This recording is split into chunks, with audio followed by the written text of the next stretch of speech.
Good morning, everyone. Today is Friday, October 1st, 2021, and it is our last day of the budget deep dive. So, Skoden, I'm Teresa Mosqueda, Chair of the Budget Committee. Madam Clerk, will you please call the roll? Gonzalez, Here. Herbold, Here. Juarez, Here. Lewis, Present. Peterson, Here. Morales,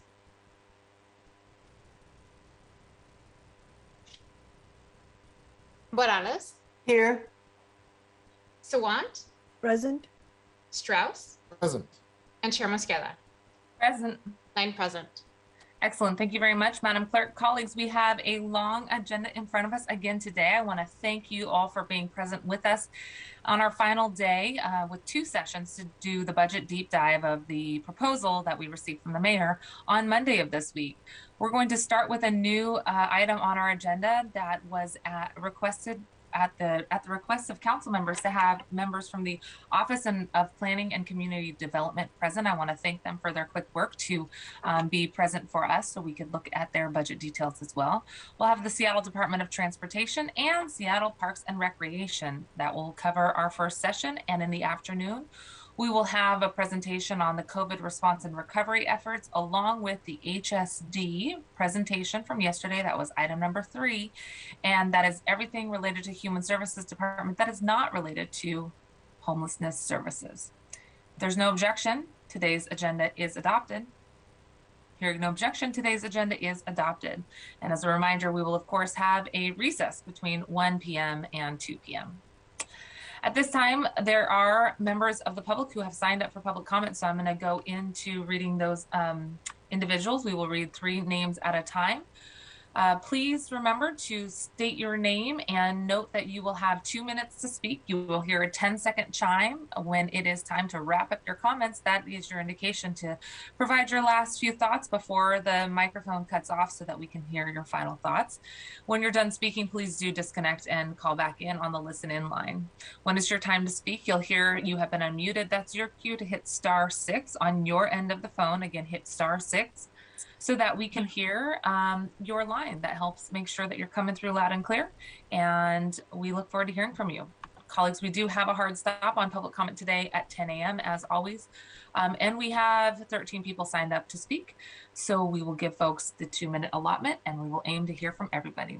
The first 3 speakers are Alice Lockhart, Brady Nordstrom, and Laura Lowe. Good morning, everyone. And thank you for starting us off, Alice. Good morning, Council. I'm Alice Lockhart, speaking for 350 Seattle, and also this morning, the Move All Seattle Sustainably Coalition. I'd like to bring a climate focus to the SDOT budget. This morning, I emailed each of you the Solidarity Budget section on transportation, and this outlines the SDOT budget that we need for a city where we can all thrive. The mayor's budget address promised environmental justice and a Green New Deal, but gave 0 specifics. And the mayoral budget for SDOT, like others before it, reflects that level of priority. I know our human brains tend to focus on the emergencies closest to hand, and thusly the SDOT budget stresses both the West Seattle Bridge and other bridge maintenance, and admits that this focus would, and I quote, limit future investment in other city projects long term. Council, our transportation emissions aren't going down, and bringing them down is every bit as urgent as an emergency as bridges. In a drought-stricken world, our kids won't be able to eat bridges, but we do have a choice. We at MASS would be delighted to work with your staff to align the SDOT budget with the Solidarity budget priorities. Thank you so much. Thank you very much. The next person is Brady Nordstrom. Good morning, Brady. Good morning. Hi, my name is Brady Nordstrom, and I'm with Seattle for Everyone.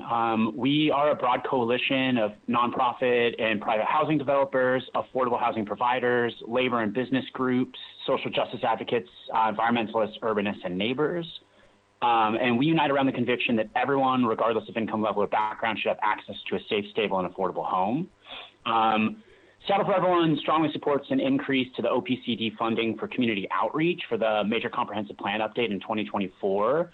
We do not believe that the current amount is adequate to do meaningful and equitable outreach and engagement. Truly broad community outreach is the foundation to future land use that works for everyone in the city and can better ensure that our land use aligns with our values for equity, access to opportunity, and inclusion. Seattle for Everyone also supports an adequate budget for OPCD to study and propose alternatives to modernize our zoning and related codes in the major comprehensive plan update process. Without community engagement and study, we risk making decisions that can cause harm or unintended consequences for communities for at least the next 8 years. And so as we face contemporary challenges, we call on the city to make an inclusive and high information decision by adequately funding OPCD in the 2024 major comprehensive plan process. Thank you very much for letting me speak. Thank you very much. And good morning, Laura. Thanks for being here. Good morning, Council. My name is Laura. I'm calling on behalf of Share the City's Action Fund. We have a Slack group with over 150 volunteers, a mailing list with over 1,000 folks and 7,000 followers on Twitter. We've joined with almost 100 groups and growing to support the brilliant solidarity budget. And if each of you listening to this haven't dug into that yet, please read it this weekend. Today, we are calling specifically to highlight a struggle related to the upcoming comp plan and to echo what you just heard from Brady. We also want to mention design review, even though that's not being brought up today. We still think they're connected. We know that that's not a focus of the budget, but we really want to focus on that as well right now. As Brady said, please robustly fund OPCD. We really need enough staff to do the CPRA analysis in order to make land use change. We need equitable community outreach. We need to focus on things like disability justice, language justice, and racial equity. And that's going to take the ability to grant out some of that community outreach to trusted partners. And then I want to switch to the SDCI budget, which doesn't have a presentation this week, but is absolutely essential as we do the comp plan work in OPCD. We absolutely have to fix design review before we approach our next comp plan. Some people have called it the new redlining. We have the new technical summary from a small group of stakeholders that I will be emailing to you again from Seattle for Everyone, AIA, and ourselves and others. But we need maybe an interdepartmental team from DON, OPCD, and SDCI to do a serious outreach process to find out how to have meaningful community conversations around design review, something that all of us wish we had done, but we did our technical report. But we know that in order for the design review changes to be equitable, there needs to be a really strong community conversation. So please fund that. And last of all, again, please read the solidarity budget. So much work, months went into making that. So thank you for your Thanks for your time. The next three speakers are Katie Wilson, Karen Taylor, and Merlin Rainwater. Good morning, Katie. Good morning, Council. This is Katie Wilson. I'm here representing the Transit Riders Union. We are part of the Move All Seattle Sustainably Coalition and also the Solidarity Budget Coalition. We support the whole Solidarity Budget vision, and we ask you to continue the work begun last year, divesting from policing and investing in communities. In this transportation budget, we're asking for $40 million in new investments in bus service, bus lanes, and bus priority, and $60 million in walking, rolling, and biking infrastructure. But here's the thing. Even if this additional $100 million investment happens, we're still not moving nearly fast enough toward a sustainable and equitable transportation system that tackles the climate crisis and makes mobility a human right. For example, there's a profound need for new sidewalks in neighborhoods throughout the city. And for example, we believe the city needs to move toward free public transit. For these and many other city priorities, there's a need for new progressive revenue. The Jumpstart tax passed last year is a really significant step in the right direction, but it's only a first step. We need to go further to reform our tax code, not only to generate new revenue, but also to reduce regressive taxes. The Solidarity Budget believes this is a project the city needs to take seriously. And the first step is to figure out what our options are. So we're asking that the City Council take action in this budget process to create a task force of community experts that can research progressive revenue options, both those the city already has the authority to pursue and others that would be possible with new authorization from the state legislature. This is a really important project, and we hope that you'll not only use this budget to address the city's immediate problems, but look ahead and set the city up to be able to take on larger and more adequate steps moving forward. Thank you. Thank you very much, Katie. Good morning, Karen. Hi there. My name's Karen. I'm also a member. I'm a member of the Transit Riders Union. Thank you, fearless leader before me. I'm calling. I'm under-resourced and transit dependent, which just means, as you know, that I'm super poor and I have to take the bus. And I'm calling to support the solidarity budget in the sense that you divest from policing, invest in communities, specifically transit. You already heard that we're joining with the Mass Coalition, but I just wanted to make sure you know we're asking for an additional $40 million to add 100,000 bus hours, key bus lanes, and bus priority at intersections. I know buses are unglamorous, but they're super important to folks like me, and we're becoming a larger and larger part of your city as poor folks who are transit dependent. Thank you very much. Bye. Thank you very much. The next speaker is Merlin. Good morning, Merlin. Good morning. My name is Merlin Rainwater. I use the pronouns she and her, and I'm representing the Seattle Neighborhood Greenways, a member of the Mass Coalition, and one of the organizations involved in developing the solidarity budget.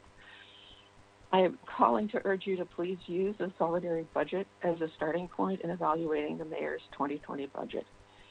Please continue to divest from policing and punishment and invest in caring and sustainable communities. I'm 75 years old. I'm a multimodal traveler. I prefer to travel by bike or to walk, and I often put my bike on the bus or the light rail. I had an episode a few years ago when I broke my hip and was dependent on a wheelchair. And at that time, it was exceedingly clear to me how dramatically the missing links and the poor connections between our various sustainable and climate-friendly transportation systems can be. A missing curb ramp or broken sidewalk is an insurmountable barrier for a wheelchair user traveling by bus or by light rail. Buses that run only every half hour are not functioning connections to light rail. Protected bike lanes that end, funneling bikes into fast-moving traffic, won't work for families trying to get their kids to school.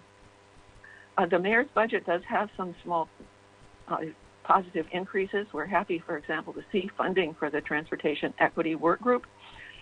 But we cannot achieve our climate goals or our equitable development goals unless we dramatically shift our transportation priorities away from cars.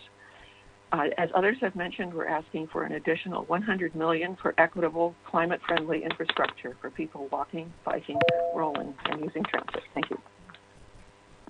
Thank you very much. The next three speakers are Rachel Schaefer, Doug Trum, and Justin Austin.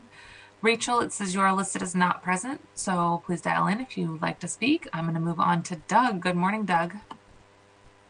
Good morning. This is Doug Trum with The Urbanist, and we support the vision laid out by the Solidarity Budget Coalition. I'm today going to speak about transit, which got $40 million of additional investment in the Solidarity Budget. And we believe that's important because we still haven't returned to the service levels that we had before the pandemic, and the renewal of the STPD, the additional funds in that measure didn't get us back to where we were.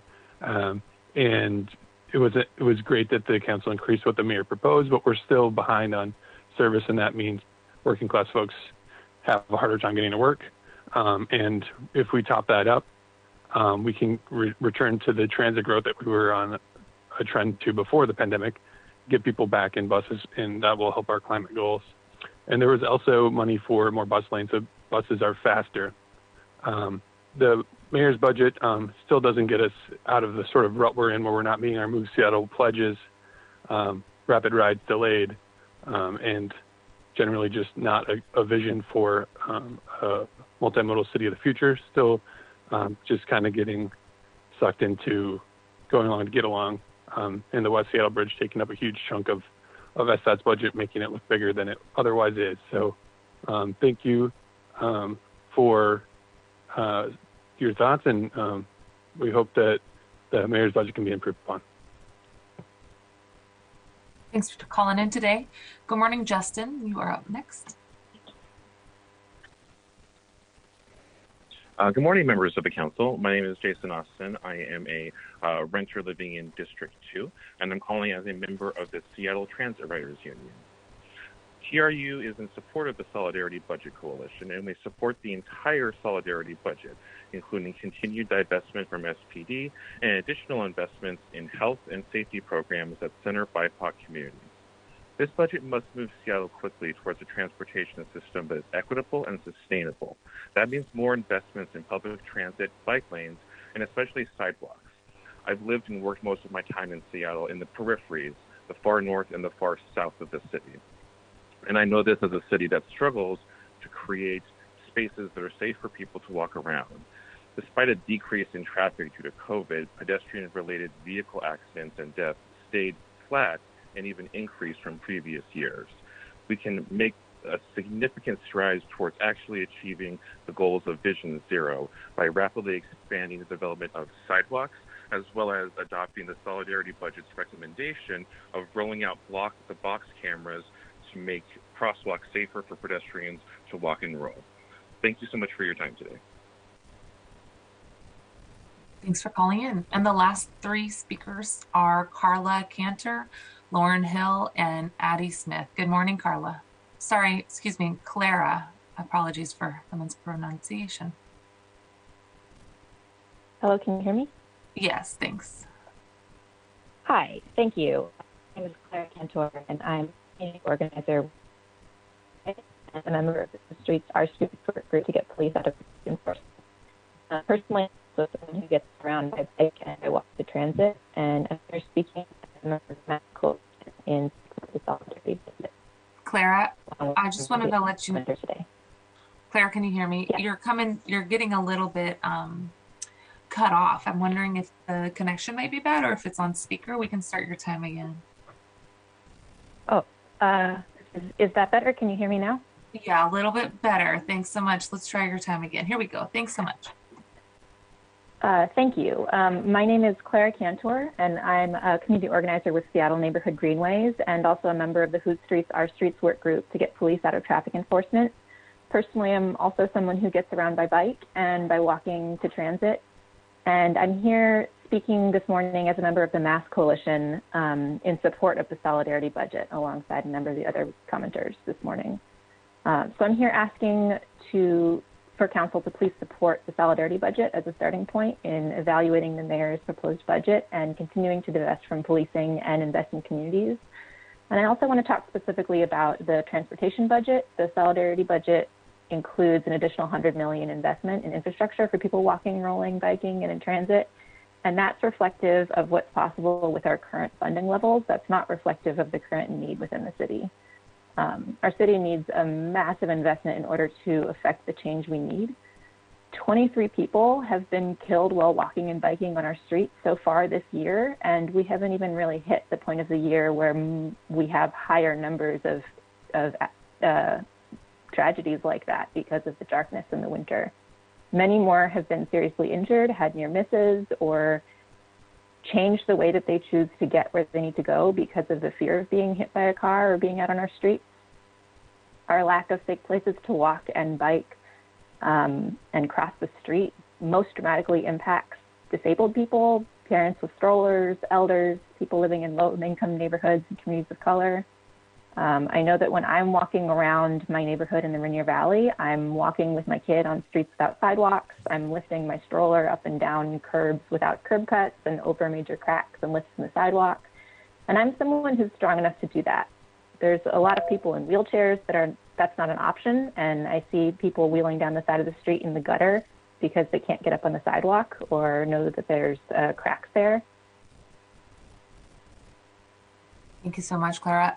Good morning, Lauren. Thanks for dialing in. Hello. Hello, good morning, council members. Can you hear me? Yes, thank you for checking. Okay, thank you. I'm speaking towards the parks budget, and so I totally support the restore of it, and it should also be increased to refund the Soundview Playfield and also Magnuson Field 12. Soundview was fully funded 2 years ago, and now the permits done, construction drawings are done, and now it's scheduled a couple years off. Magnuson Field 12 is out in the far distant future. Sports fields provide a healthy opportunity, especially during the pandemic. My daughter plays soccer, and it's been one of the things that has gotten us through. Having a lit sports field will add 2,000 rentable hours, which I was at practice the other night up in Shoreline, since there's not enough Seattle fields, and there was like 40, 50 people. So you do, say, 30 times 2,000, that's like 60,000 participant hours. We really need to invest more in play fields. The city has increased over 200,000 people in 10 years, and there has been little increase in play fields. Please invest in this. I won't take any more of your time. Thank you very much. Thank you very much. And the last person on our list is Addie Smith. Good morning, Addie. Hello, can you hear me? Yes, thank you. My name is Addie Smith. I'm calling on the city, Governor Jay Inslee, and House and Senate Democrats in Washington State to stop the sweeps and invest in housing for all. I support the solidarity budget and actually divest from SPD. As a matter of fact, all cities in this state must defund police.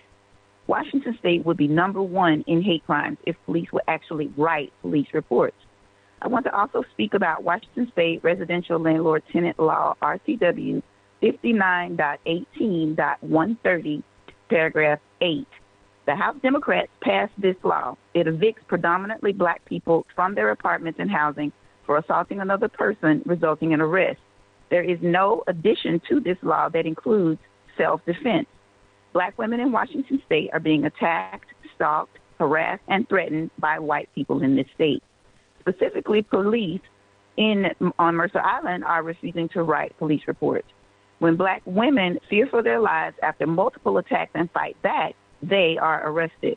This is happening right now to a black woman who's living on Mercer Island. She's being evicted because of this law, and it needs to change. This law needs to change. It is targeting black people. If you are arrested for defending yourself, not only do you have to worry about clearing your name of criminal charges, but there's no way out of the eviction under this law. This law has to change, or there needs to be something implemented to include self-defense or staying in your home if you allege self-defense until your name is cleared in a criminal court, not in an eviction civil court. Thank you. Thanks for dialing in today. Colleagues, that does conclude all of the individuals who've signed up for public comment that are present today. Appreciate everyone dialing in. We're going to go ahead and dive into the items on today's agenda. We do have a full agenda again today, so I appreciate your patience and do appreciate your participation as well. Madam Clerk, can you please read item number 1 into the record? Agenda item 1, Office of Planning and Community Development for briefing and discussion. Well, wonderful. I want to welcome members of OPCD, the Office of Planning and Community Development. I want to thank you for your quick turnaround with the request from council members to have more of a deep dive into the proposed budget in front of us. I would say that that is a good thing, that there's a lot of interest here. And I understand that this issue crosses over from land use. It also touches on equitable development. So I know that there's multiple council members, Councilmember Strauss, Councilmember Morales. I see you both on screen. Thank you for your interest in having this today. And we're going to go ahead and start with Director Kiddingdongo, and then we will turn over to Councilmember Strauss, and then, of course, other council members in the queue. I'm sure Councilmember Morales, I know this was a request of yours as well, so I'm going to have you up early in the queue as well. We have with us today Director Rico Kiddingdongo, Interim Director Uba Gardere, Michael Hubner, and Melissa Lowry from OPCD, along with Ben Noble, Director of the city's budget office. We're going to turn it over to you first, and then I'll turn it over to the Chair of Land Use, and then we'll see if Economic Development Chair has also comments as well, and then we'll open for questions. Okay, please go ahead. Thank you, Director. Thank you so much, Councilmember Mosqueda. Can you hear me okay? Awesome. Can you advance to the next slide? Thank you all for making the time to add us to your extremely full agenda today. And so we'll try to be efficient in our presentation. I'm actually going to turn over this first slide to Melissa, who directs all of our budget activities for our office. So Melissa, do you want to talk people through the numbers in front of us? Sure, thank you. Hello, I am Melissa Laurie. I'm the finance manager for the Office of Planning and Community Development. And this is the slide you've probably been seeing a lot this week with a summary of OPCD's budget for 2021 and 2022. You can see there's some shifting around in the numbers here, both between the adopted and revised and proposed budgets, and also between the general fund and other funding sources. This is primarily, well, there's two main reasons for this. One is that OPCD has received a number of new funding sources for our Equitable Development Initiative over the past several years.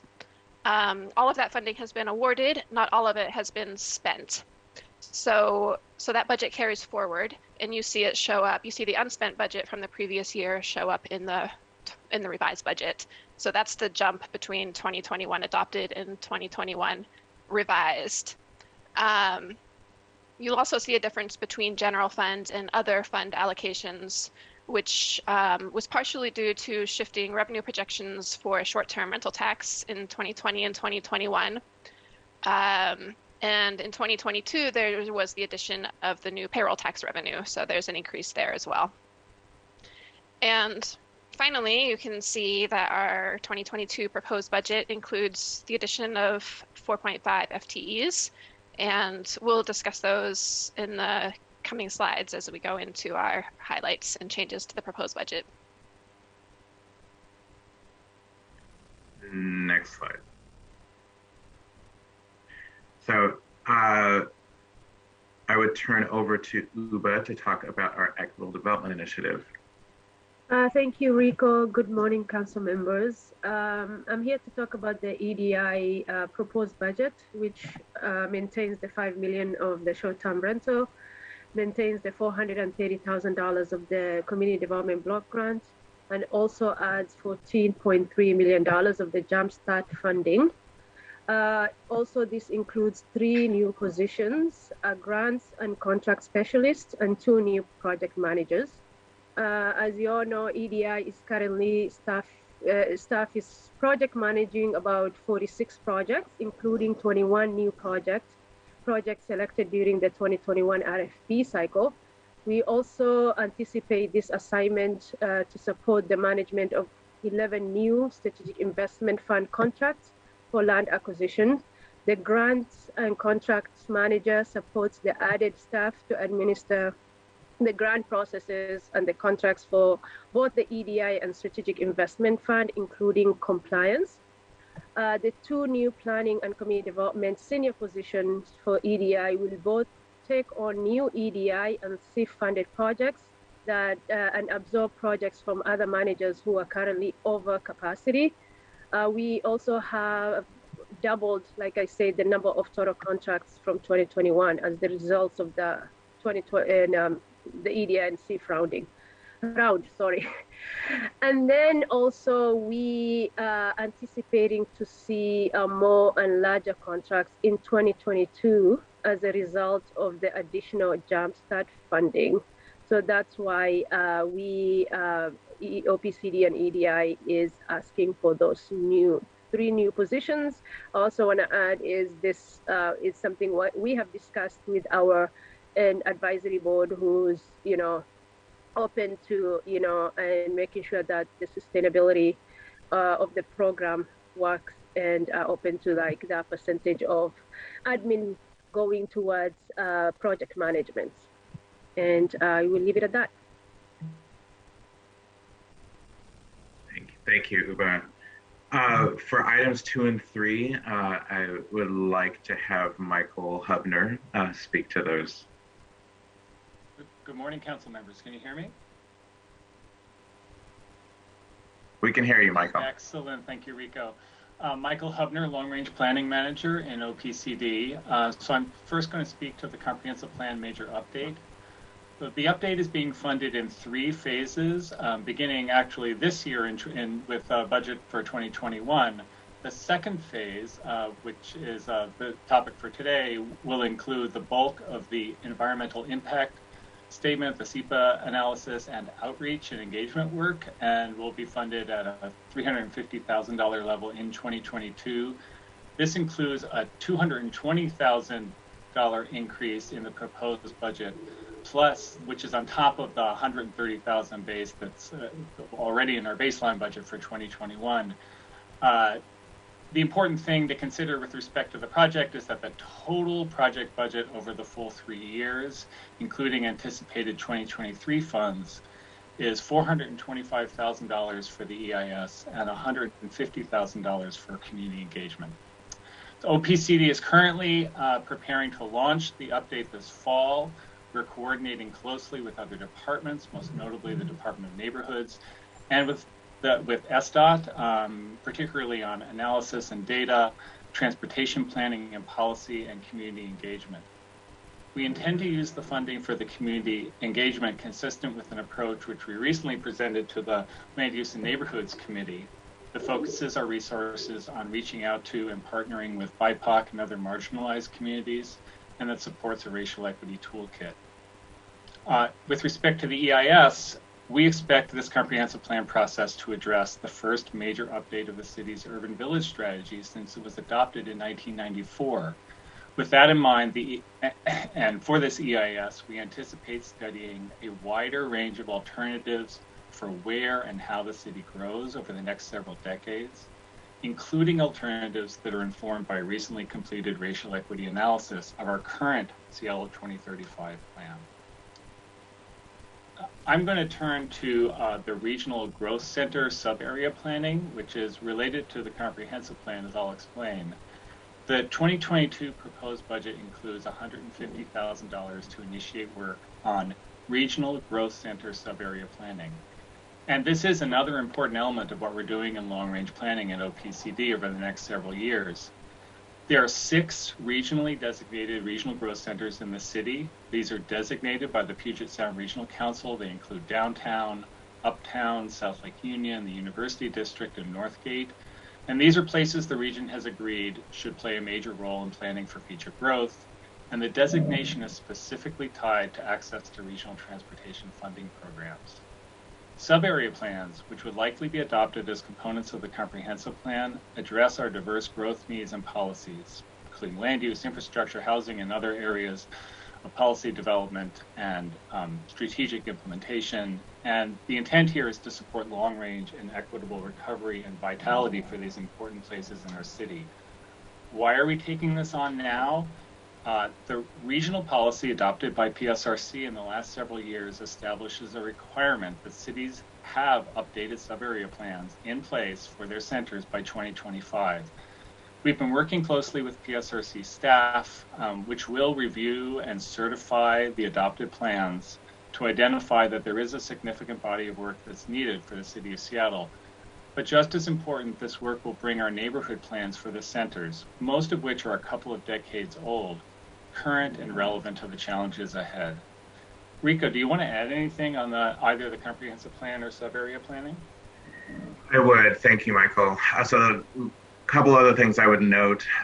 One related to the comprehensive plan major update. You heard Michael make a reference to the $150,000 budget that we have for community engagement over the course of the next 3 years. What we are aware of is that we are in a new climate than we were a couple of years ago, and with the tragedies of George Floyd, Breonna Taylor, and so many others, and the racial awakening and reckoning that the nation is dealing with. What we know as we look at the comp plan major update is that there is a enhanced level of community engagement that we need to reach out into community to hear from the people that we are trying to represent and that we are trying to serve well, to get an understanding of how we need to affect and change our comprehensive plan and plan for the future, and reconcile some of the very challenging past we have from a policy standpoint, be it redlining or other policy restrictions that have made generational wealth not possible for our BIPOC, for many of our BIPOC community. That budget that we have now is, I will say this: we will do everything that we can with the resources that we are provided, and so we are grateful for what we have in front of us currently. What we do know, particularly related to the discussions that the city has been having and the work that we've been doing to try to compensate community for involvement in extended planning efforts and community engagement efforts. The budget that we have currently did not originally contemplate that level of reimbursement. So those are some things we've got to figure out. And that will take some time, and there are multiple departments that are doing that. We are certainly no exception. Related to regional growth center and sub-area planning, very excited to have the $150,000 in the proposed budget to be really some starter funds to kick off the sub-area planning that we need to do. As you heard Michael state, we have 6 sub-area plans that from the way that I've been looking at it, if we really need to run that planning parallel to the foundational comprehensive plan major update, that regional growth center sub-area planning is supplemental and complementary. But what I'm saying is it's additional work. There's a much larger budget beyond the $150,000 that we need to look at over the course of the next 3 years. This is enough to get us started, but we'll want to be in conversation with council about what that effort needs to look like moving forward. Next slide, please. So these last 2 items, I will speak to Duwamish Valley program. We're very excited by the additional funding that's in the proposed budget. We're adding $2.5 million to expand our existing Duwamish Valley program. The funding includes a new program coordinator position to be out in community and be a part of enhanced community engagement, invest in community assets, including South Park Community Center, South Park Neighborhood Center, Georgetown Gathering Spaces, and community supported developments at the utility electric site. We're out last week for a great press event to talk about this work. The work is intended to foster climate and community resilience, provide opportunities for youth, and advance a range of community priorities documented in the Duwamish Valley Action Plan. As you know, we're closely coordinating with both OSC and SDOT regarding this work, as well as other outside agencies. And OSC and SDOT also have budget for the program. Indigenous planner, you've probably heard me speak about this need before. We've talked about indigenizing the comp plan. We really had a strong need to have an Indigenous planner within our staff as a permanent position. We have an Indigenous Seattle program where we have interns come in for a short period of time every year for a number of months, but having a full-time position to help us develop frameworks and processes for incorporating Indigenous planning concepts into our work and to our community development is really critical. That position will also expand the city's planning approach and increase our ability to engage with that Indigenous Seattle work and our engagement of Indigenous Seattle residents.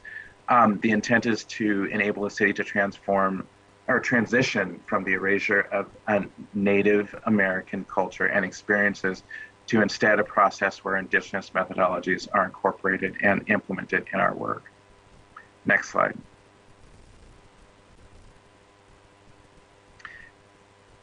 So, looking at our work through a racial equity frame, 17 million in new investments seek to advance our RSJI work to combat systemic racism, eliminate racial disparities, and support racial equity. As we've already discussed, we have the EDI dollars to the tune of the additional 14.3 million, that our Duwamish Valley program work an additional 2.5 million, and then the comp plan outreach and engagement an additional 50,000, the Indigenous planner position 159,000. Equitable development zoning, this one for 25,000 is work that we are doing currently and will continue in 2022 to address barriers in our land use and zoning regulations that make it difficult for EDI and other affordable housing and development projects to succeed. RSJI training for staff internally, 26,000 this year. And that's also Planning Commission and Design Commission training. And then real estate data, 13,000 would be to increase monitoring of displacement risk and community indicators, support land acquisition for the SIF and EDI projects, and inform policy development and planning strategies. I believe that was our last slide. And with that, I would open up for questions. Thank you, Councilmember Mosqueda. Well, thank you. You have a lot of interest. There's a lot of interest on council in making sure that we get to some of these promises that we've kept to community. And so I'm going to thank you for your time. And I see 3 people in the lineup. So we'll go Councilmember Strauss, Councilmember Morales, and Councilmember Juarez. I thought elders got to go first, but okay. I see how it is. All right. I'll wait my turn.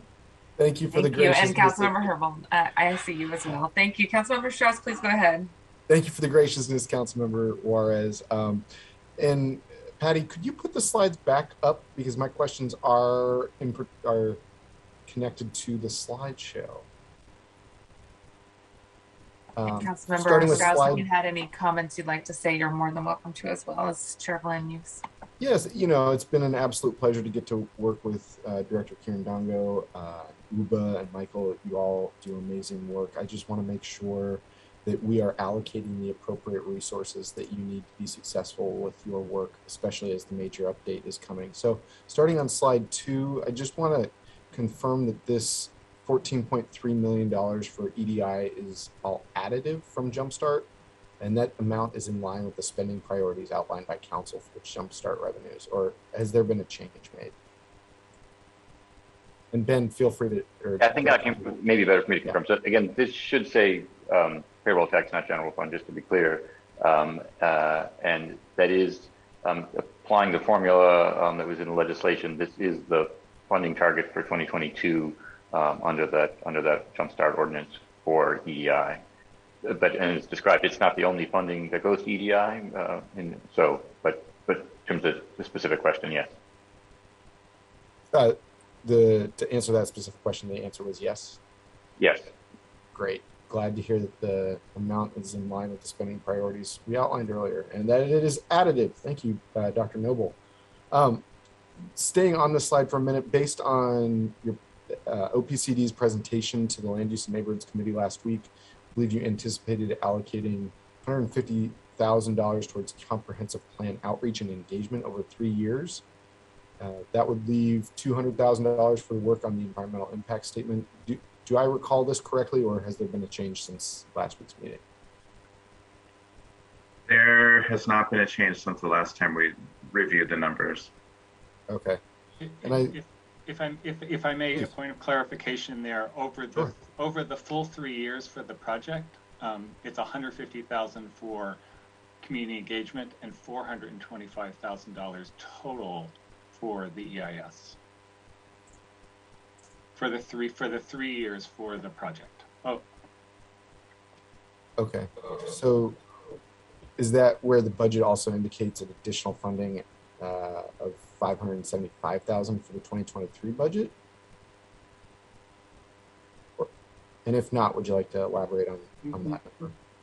Melissa, maybe you could chime in here to help explain the phasing of the comp plan budget over the 3 budget cycles. Sure. Yes. So the comp plan budget is estimated to be 575 total, spread over 3 years.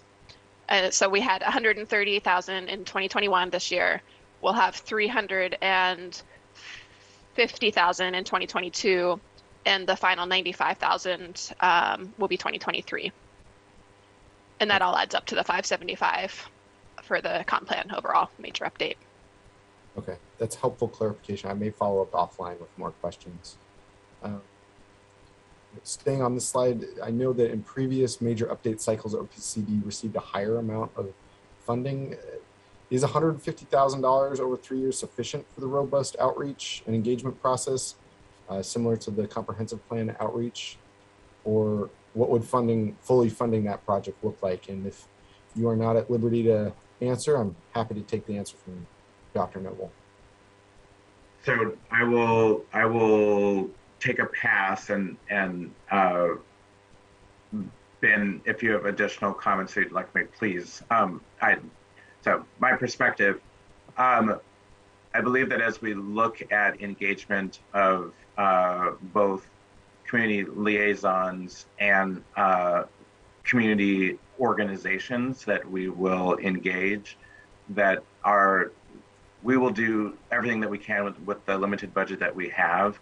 But if the simple reality is, with the number of people that we're trying to reach out to, the number of neighborhoods that we're trying to get into the discussion, that if we had a greater level of resource, we would put it to good use.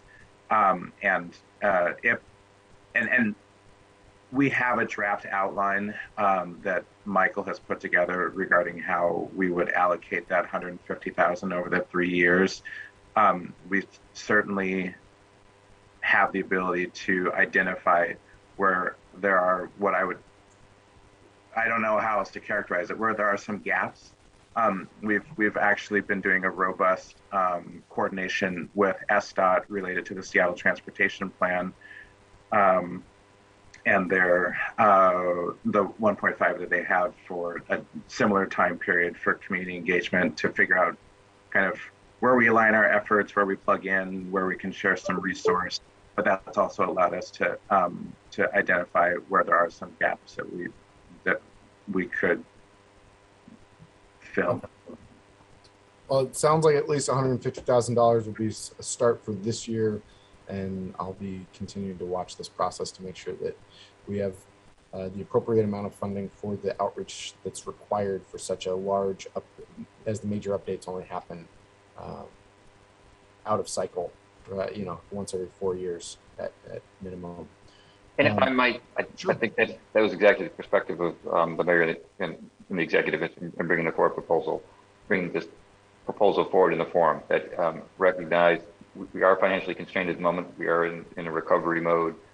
As Director Kirandago mentioned, he has begun some discussions with other department directors around the city's overall outreach efforts on a variety of major fronts. So comprehensive plan, by its definition, being the most comprehensive, but we do have SDOT out, and there's potential opportunity to both, not per se driven by a cost issue, but also just in terms of effective engagement, to think about how to streamline those efforts. That there may be a side benefit on cost. I'm Energy Budget Director. I'm all for that. But we also recognize that as the process continues, there might be the need for additional resource. This is the budget for 2022, put together in the constrained environment that we are in.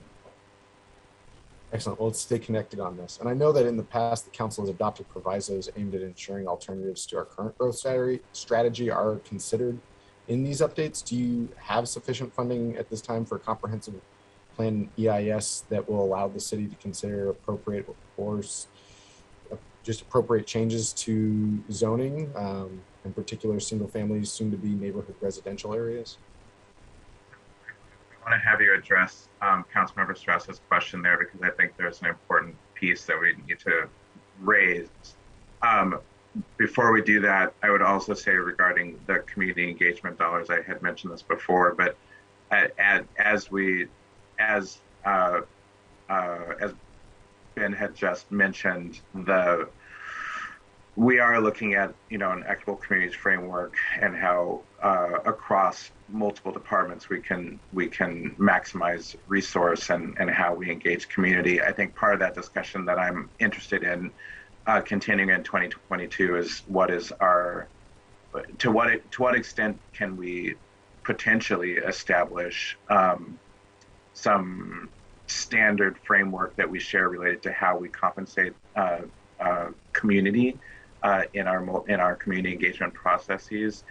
I'm concerned about how that comes back and hits our budget line item, and so that's just another piece that I have a critical eye on. Michael, do you want to address Councilmember Strauss's EIS question there? Certainly. Sun coming through my window there. Apologies. I think I can be helpful in explaining that the $425,000, that should be thought of as a base budget, if you will, for an EIS.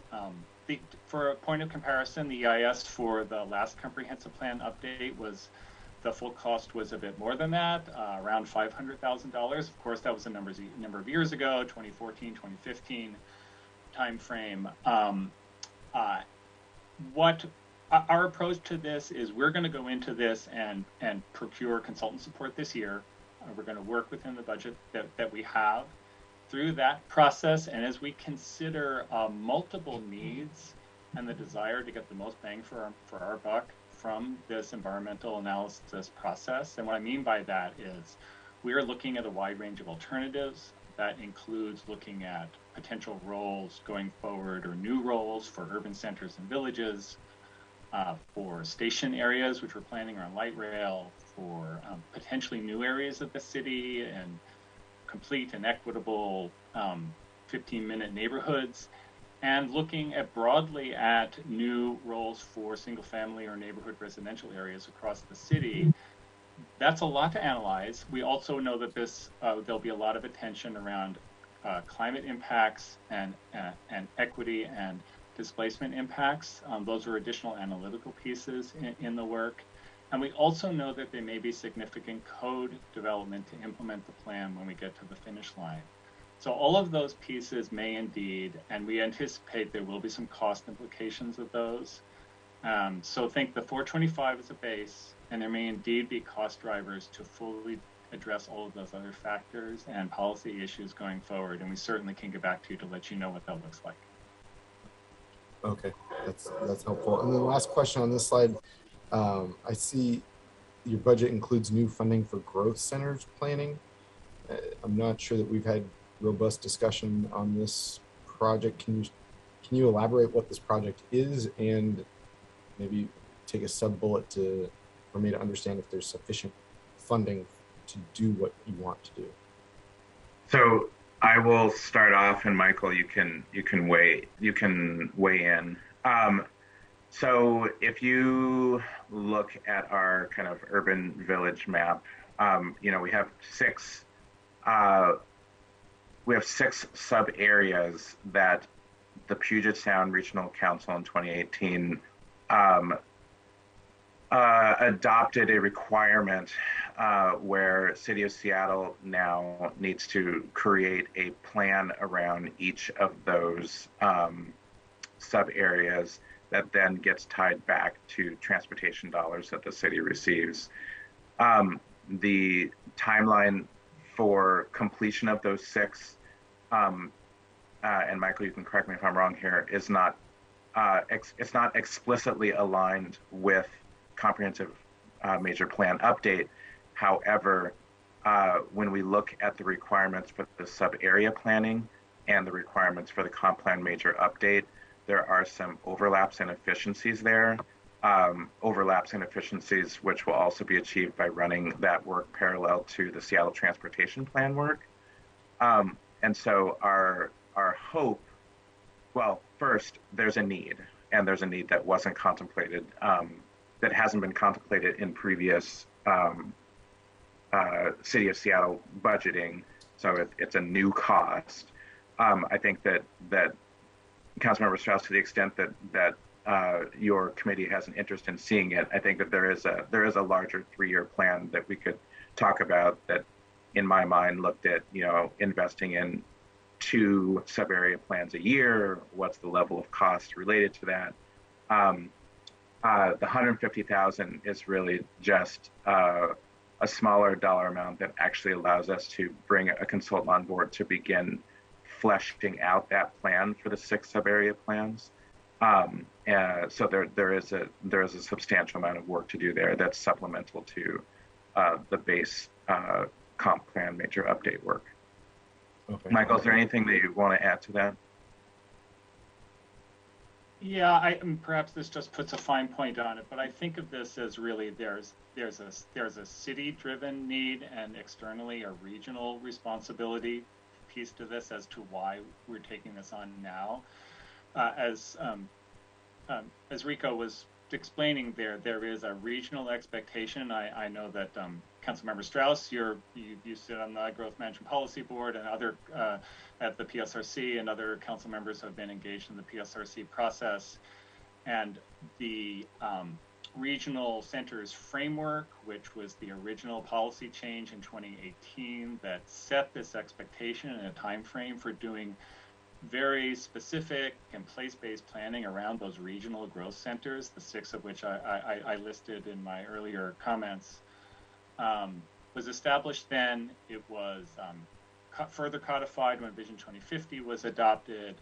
And what we want to do as a city is and as an office is do the work that is commensurate with what other cities with centers in the region are doing, that puts us in a good position to maintain eligibility for federal transportation dollars, around which there are competitive processes each year.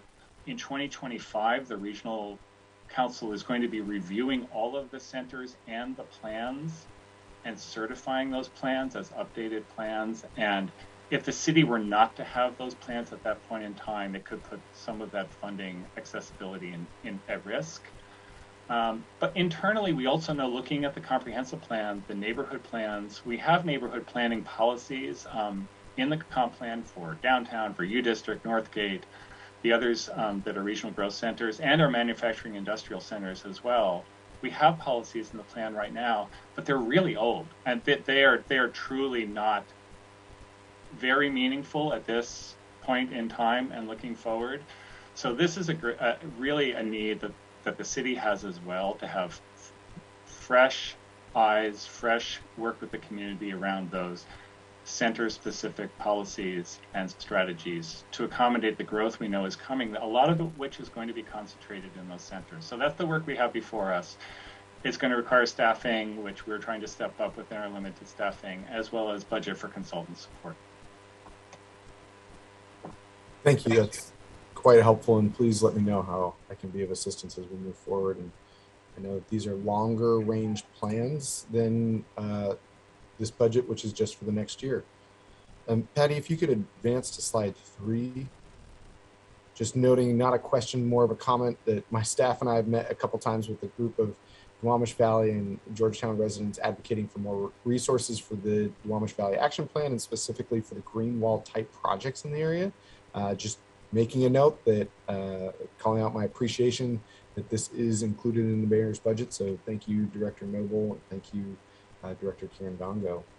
Slide 4, if you could, Patty. And I'll only ask 2 more questions, and then I'll let my colleagues take or ask questions as well. Just understanding, is for the $50,000 for comp plan outreach, is this additive to the earlier total, or is this the $50,000 that is the total set aside specifically for engagement with BIPOC communities? So there's the proviso lift for 100,000, and then there's this 50,000 for next year, and that's the 150 total. Okay, so it is a subsection of that 150. Correct. Okay, thank you. And then I think slide 5 is just general questions, but just bringing up that Director Karen Dongo, you and I have long discussed completing the long-awaited Crown Hill Community Action Plan in time for Council to adopt the plan by resolution this December. Just wanted to check in, what is the current status of the Crown Hill Community Action Plan, and is it on track to be completed by December? It is on track. Great, and do you have the resources you need to develop the design guidelines next year that will stem from this plan? That is in our work program for 2022, so yes. Okay, thank you. I have some other questions, but I'll hold them because I have a feeling my colleagues might ask the same questions. Thank you very much. Appreciate it, Councilmember Strauss. Councilmember Morales, please go ahead, and thanks for your request to have this item on the agenda today. I know there's a lot of overlap with Equitable Development Initiative. Please go ahead. Yeah, thank you. Good morning, everybody. I want to first acknowledge that I don't actually sit on this committee, so forgive me if I'm asking questions that you've already presented on. I do have a couple of kind of big picture questions, and then I have a couple of line item questions. So let's see. I want to first, since we're talking so much about comp plan, I'll start there. I do want to give a shout out to the Planning Commission, who've been providing recommendations that city planners and our leaders really engage in principles that reduce barriers created by different forms of oppression. And we know that this department in particular has a lot of harm to repair because of our city's past practices. So I appreciate that you are all engaging with the Planning Commission and particularly EDI doing a lot of important work there. As we move into the comp plan process, I think it's going to be really important, and the discussion that we've had, extended discussion about community engagement, is something that I'm very interested in. The comp plan, we're starting the EIS process. I know that folks in the CID are very frustrated because they will be engaging in two processes, given that the sound transit process is also happening. And one of the questions that kept coming up in that conversation is around community engagement and translation services. I don't know if you have this level of detail right now, but I'm very interested to know what the budget is for translating documents, for providing translation services through the engagement process as you move forward there. And I think maybe what I'll do is just ask if it's possible for us to have a more fleshed out understanding, a table or chart to see how this $575,000 is being planned over the entire phase of the comp plan process, rather than kind of year by year, because it's hard to understand what's going on. So it sounds to me, Dr. Kirindongo, that you're saying the $150,000 really isn't sufficient. So I'd like to know what you think is sufficient to make sure that we're doing this the right way, because as you know, this work affects the built environment and the people who live and work in it. And it's how the people who are going to experience this long term, they're my priority. And we need to make sure that they can engage in this process in a meaningful way. So if you have an estimate of what you think it would take to do this right, and I think this is the same question Councilmember Strauss asked, but I'd like to hear that answer. So I guess I would say a couple things. First, your question about translation services, I don't have a number I can identify at the moment. I can say as a follow-up to this meeting, and you just have to tell me how quickly we need to turn it around. We can provide you a breakdown, a comprehensive breakdown that shows the 575 how it's spread out currently over the 3-year period, and how it's broken down and what each allocation represents. That should be a pretty straightforward exercise for us, and we can do that in the form of a table. I think that when we do that, that would also be an opportunity for us to identify. I had mentioned before that in working with SDOT and looking at the I'll call it loosely a shared community engagement strategy. We can identify gaps within that would provide some insight to the question that you're asking me about additional funding. Okay. I'll say additional funding opportunities. Okay.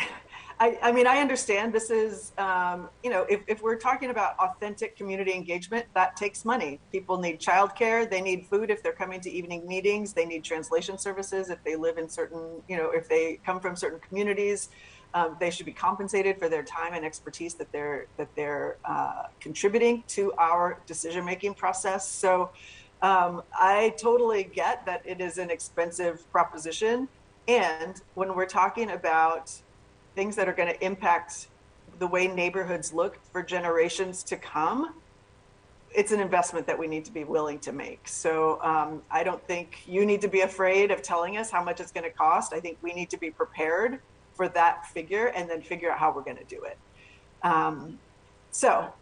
Okay, moving on. I want to talk about, and I feel like we have been talking about this all week, so I'm going to ask one more time and see if I can get some clarity about the EDI and Strategic Investment Fund. So first I want to say that just to clear up the record, what we have proposed right now for EDI is $14.3 million. That is not what was actually in the spend plan for Jumpstart. So I want to clear that up. The spend plan indicated 9%. Given the expected revenue, that would be more like 21 million for EDI, not 14. But I think for me, what I'm really trying to understand here is, I understand where EDI came from.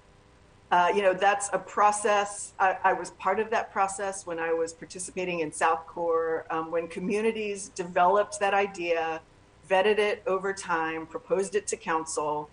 And it's been a long process. The EDI board just got seated after years of advocacy. It's clear to me where that came from and why it's so important for us to invest in that. I think Uba has said before, this isn't a fund. It is an anti-racist strategy that is very intentional about bringing community in and ceding power and decision-making to community. So that is authentic community engagement. And it's as authentic a process as I've seen from the city. So I'm really excited that we're doing it. I think we should be really proud as a city that that's what we're doing. And it's frankly why I fought so hard to make sure that the investment from Jumpstart was included. What I don't understand is the expansion of the Strategic Investment Fund. That is something that was created as a one-off because of the sale of the Mercer Mega Block. And it seems to me that if what our real goal here is to expand the opportunity to invest in community-driven projects, then we already have that. We have EDI. And I would prefer to see an increase in staff and resources for EDI to expand their anti-racist work than to sort of try to duplicate what that is in a way that doesn't actually engage the process the way EDI did. So all of that's to say, I would rather see us kind of build up EDI than just try to replicate something. I think we need to be really careful about creating new pots of money and new programs without that authentic engagement to support it. Because I do think that that's sort of in direct conflict with anti-racist principles. So I don't know that I really have a question there, but I think it's important for us to sort of pause throughout this process and really think about how we can achieve the goals that we are aiming for, but do it in a way that is strategic and honors the work that community has done, and that is really, also sort of fiscally responsible. And if what we're saying is that, different departments need more staffing to do their work well, that's a different question. So I'll stop there and just see if you want to respond or if I should just go on. Councilmember, before I know Director and both directors, Kinidongo and Noble, may have some comments. I do have 3 other people in the queue. I think that it was an important comment that you've made to put on the record so that we can have that as a central piece for us to come back to as we think about our priorities. And I see Ali as well up there, but I want to make sure that that value statement that you have sits. It's an important comment that we have. I just don't want to necessarily debate that comment right now, so that we can get into questions. I do have one other question about my district, if I could, and then I'll be Okay, so I'm going to ask you to throw out your question quickly, and then we're going to move on to Councilmember Juarez. Go ahead, Councilmember Morales. Fair enough. So we have $2.5 million in the Duwamish Valley program. That's exciting to see. It includes a South Park Community Center, a South Park Neighborhood Center, and a Georgetown gathering space. So I'm interested in what differentiates those kinds of spaces, because we would certainly love to have a Georgetown Community Center or Neighborhood Center as well. And then my other question around that is, how are you working to build a relationship with Duwamish Tribal Services as you invest in this work around there? Thank you. Please go ahead, Director. Okay, thank you. So if I can take a step back for 30 seconds and just make a note. The EDI team drove the strategic investment fund process that we engaged and stood up the community advisory group this year. Our conversation around 2022 is that the $5 million of base funding and the $14.3 million of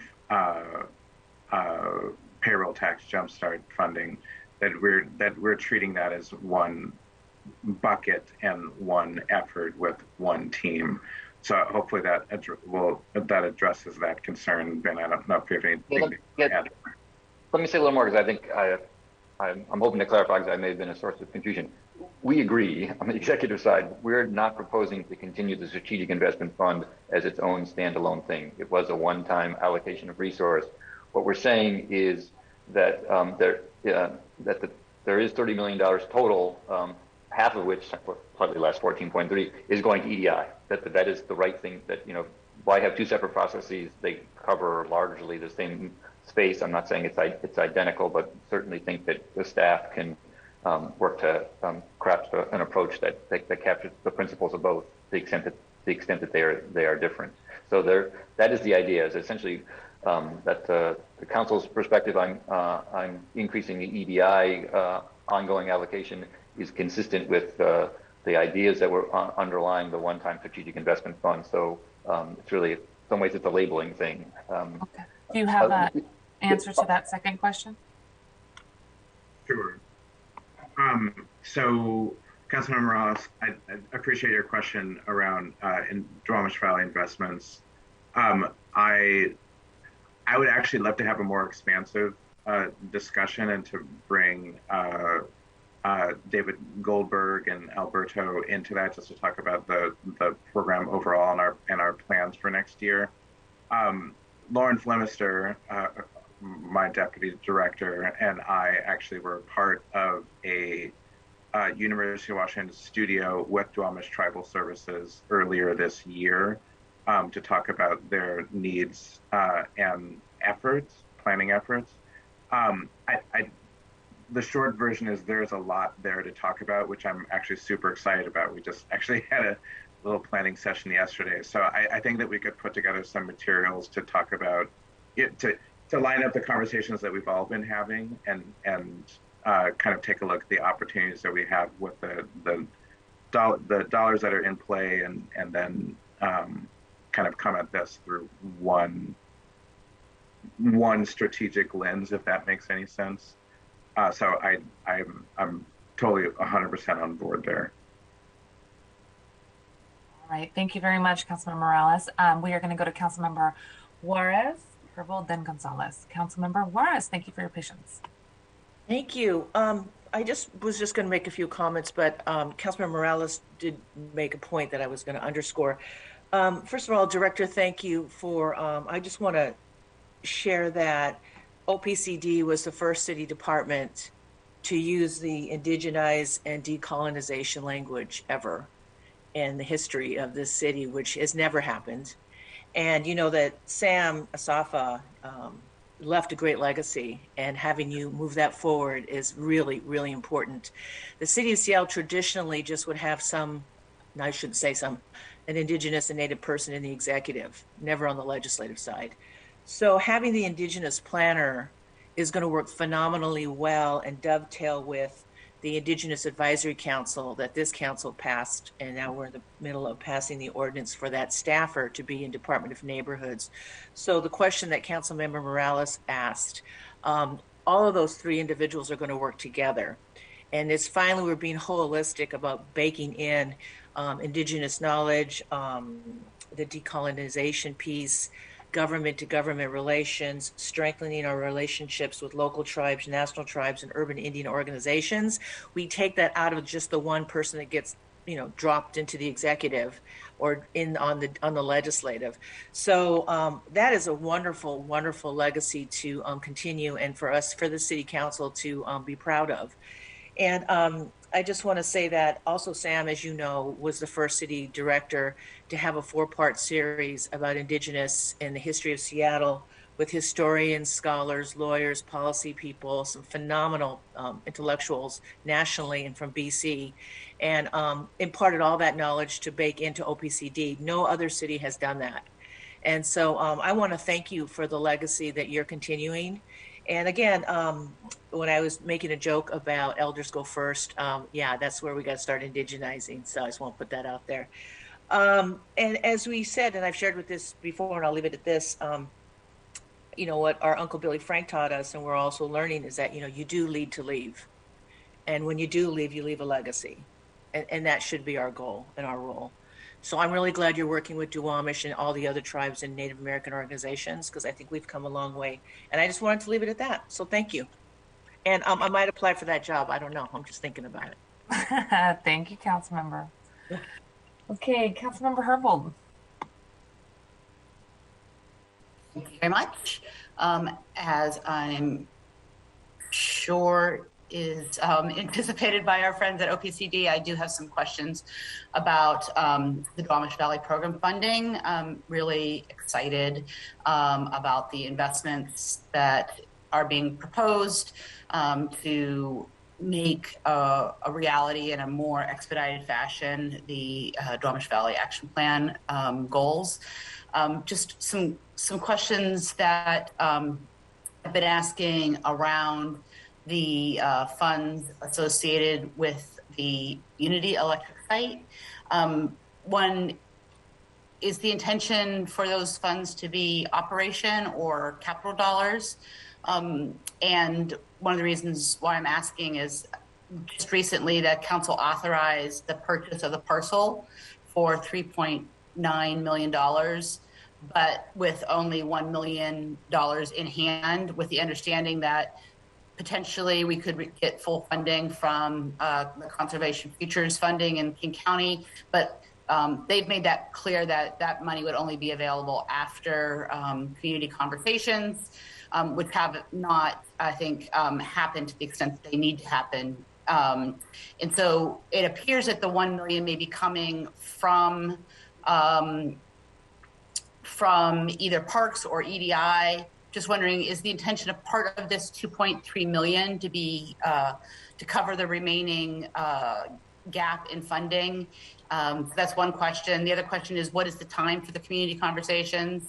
And then I just want to note that soon after we voted in the Parks Committee on the authorization of the purchase of the parcel, folks in South Park did reach out to me because they're really concerned that if we're transferring this parcel to Parks, that they're going to be in the same bind that they were with the Plaza property, mainly that property that's in the ownership of the Parks Department can only be used for parks purposes. And their vision for this property, similar to what their vision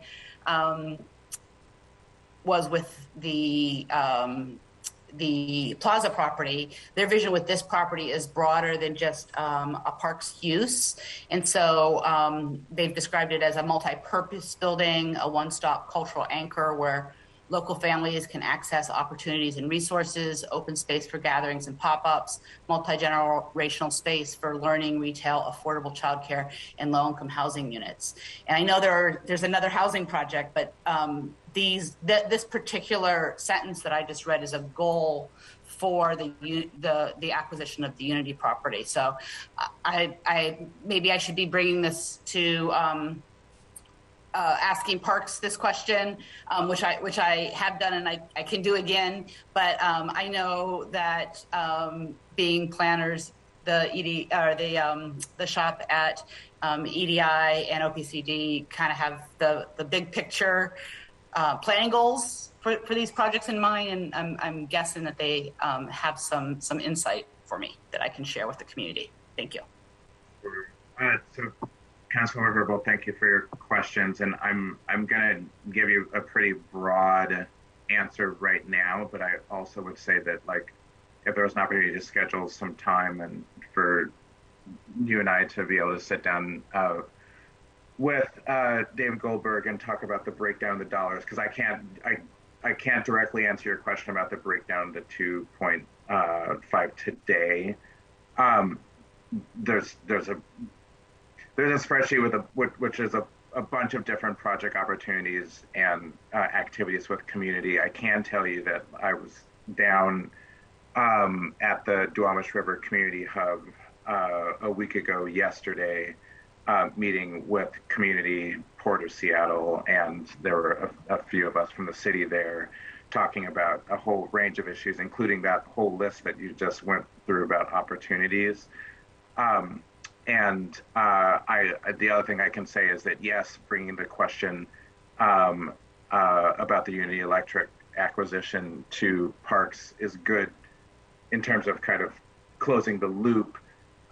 This is an active conversation that Jesus and I are in regarding the stewardship of that site on behalf of community, and understand that fundamentally that the intent there is that it not just be a site for traditional park use or traditional park uses. Also know that there is a draft of a MOU that we are working on together that would point to what future opportunities are beyond the acquisition. So. Thank you so much, Director. I think we have a meeting in the works, and really appreciate your advocacy and your focus on this project. Thank you, Councilmember. Council President Gonzalez, thank you for your patience as well. Please go ahead. Yay, my turn. So good morning. I just have a few quick questions. I had a series of questions around community outreach and engagement, but I think we've exhausted our exploration of that area. So I will just indicate to the department my interest in making sure that whatever the outreach and engagement is in terms of how it's resourced and at what level it's resourced, I just want to encourage the department to keep an eye towards looking at how the comprehensive plan can advance the need to build truly complete neighborhoods, and that are going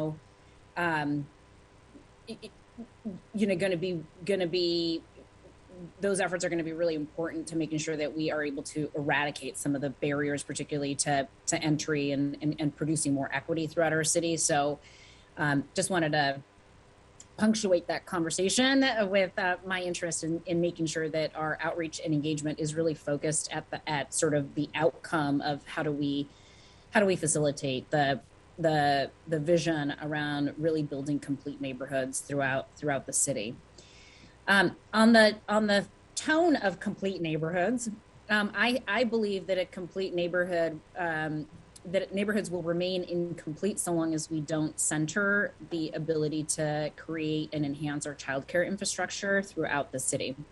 And was wondering if Rico, you or Michael or whomever can talk to us a little bit about whether or not the comprehensive plan update work that we've been discussing this morning includes any components related to how we can more easily cite and how we can make more plentiful the options of having both home-based childcare centers and center-based childcare options throughout our complete neighborhoods. Thank you, Council President. So it's a really good question, and I mean, I think that you probably know that our staff, and particularly our EDI team, are focused on this issue and finding ways to fund daycare center opportunities and work with our CBOs that are doing that work in the community. If Michael Hubner, if you are still on the line, do you want to address our Council President's question briefly before I go on as I do? Yes, certainly. Briefly, what I can say is we are very excited to be exploring this concept of complete, inclusive 15-minute neighborhoods as a new and really potentially really engaging for community frame around how we do long-range planning and do the comprehensive plan specifically. It does challenge us to look at additional components of what makes a complete neighborhood, including childcare and education across the span of educational needs and components of our neighborhoods and the city. But at the same time, just putting this in the context, the comp plan is a high-level policy document. It's not going to do everything that we would need to do as a city to create those opportunities in all neighborhoods and communities. But what we can and would be doing in that vein is looking at our land use policies, at the growth strategy and how it frames the roles of different parts of the city, our neighborhood plans, and at the very least address and remove barriers to expanding child care options in neighborhoods, and endeavor to work with community and through engagement to identify what the comp plan can do to tee up code changes or other programs to make those opportunities real when the plan is implemented. And I would, Council President Gonzalez, the only thing that I would add to that, so I think that you know this, so I'm a recovering architect, right? I've always been invested in kind of urban planning, and then how does that drive down to single site solutions? And you have to look at the whole, you have to look at the ecosystem and health of the whole, and that relates to social determinants of health, Kaiser Family Foundation research on how do you create healthy communities. And this issue of childcare and supporting working families is a critical piece of that discussion. I think that as Michael has said, you know, as we look at the framework that's established by the comp plan major update, and then how you know, we take pieces of that that hit our land use policy changes, and then pieces of that in terms of how we put funding into the community through like our EDI program, and then, you know, some of our other policies as a city. I think there is a healthy ecosystem that we can support, which is multifaceted. Mm-hmm. And that is part of when I look at the Equitable Communities framework that Ben and I are bringing to the Capital Subcabinet. That's a place where we're trying to convene that conversation for where it hits the work that we do at OPCD, but then also how it is supported by other departments. So I guess all I want to say is I see you. It's a critical issue, and it's totally like top of mind for us. Great. I just want to restate my support for making sure that it continues to be part of the conversation, and also that we utilize the tools available in the area of the comprehensive plan to continue to advance our shared goals around creating greater amounts of childcare infrastructure throughout our city. And again, I'm talking about both sort of those home-based childcare opportunities and center-based childcare opportunities for all of our families across the city. And in sort of the spirit of creating connectivity between our departments, I wanted to just remind you all, I'm sure you already know this, but DEAL, our Department of Education and Early Learning, does have some reports of work that they've done to identify what specific zoning changes would need to occur in order to, facilitate a better built environment policy to allow childcare infrastructure to really permeate throughout our neighborhoods. So would just offer that up. My office is happy to send that to you all if you haven't seen it yet, and would encourage you all to take a look at that and take it into consideration and have conversations with DEAL about how to create sort of shared commitments around that. The last thing I wanted to touch on, and then I will hand it back over to the chair, is really around, and Councilmember Strauss touched on this a little bit in his line of questioning, and I just want to lift up those comments and want to echo some of those comments by just simply asking what OPCD thinks they need in terms of tools in order to be able to simplify and modernize our zoning, land use, urban design, and design review guidelines and any other related codes, either through the comprehensive plan or through some other mechanism. I just think that, I think Director Kirindongo, you kind of mentioned already that some of our codes and laws and systems are very outdated in many ways. And I suppose what I'm looking for is some sense from you all about what kind of tools or resources would be necessary through our current budgeting process, perhaps, that would allow you all to take a very holistic view of those outdated codes and systems to get us moving towards a more modern set of applicable codes in this area. And again, I'm thinking about the whole thing: zoning, land use, urban design, design review, guidelines, anything else that I may have not listed. Well, that's a small question. Council President Gonzalez. I only like to ask small questions, which is why I put it on the table. I appreciate the question, and while I'm probably not prepared to do full justice to the answer, I do believe that we can achieve social change and social justice through engagement of built environment issues, and so I think that the community, I think that the comp plan major update and a robust community engagement with it at the same time that we're working across departments will be the next step to getting there. I think that as we bring on an Indigenous planner, as we bring on a consultant for the EIS and for community engagement and for the sub-area plan work to frame like what comes next, I'll be in a much better position to provide you some more concrete answers.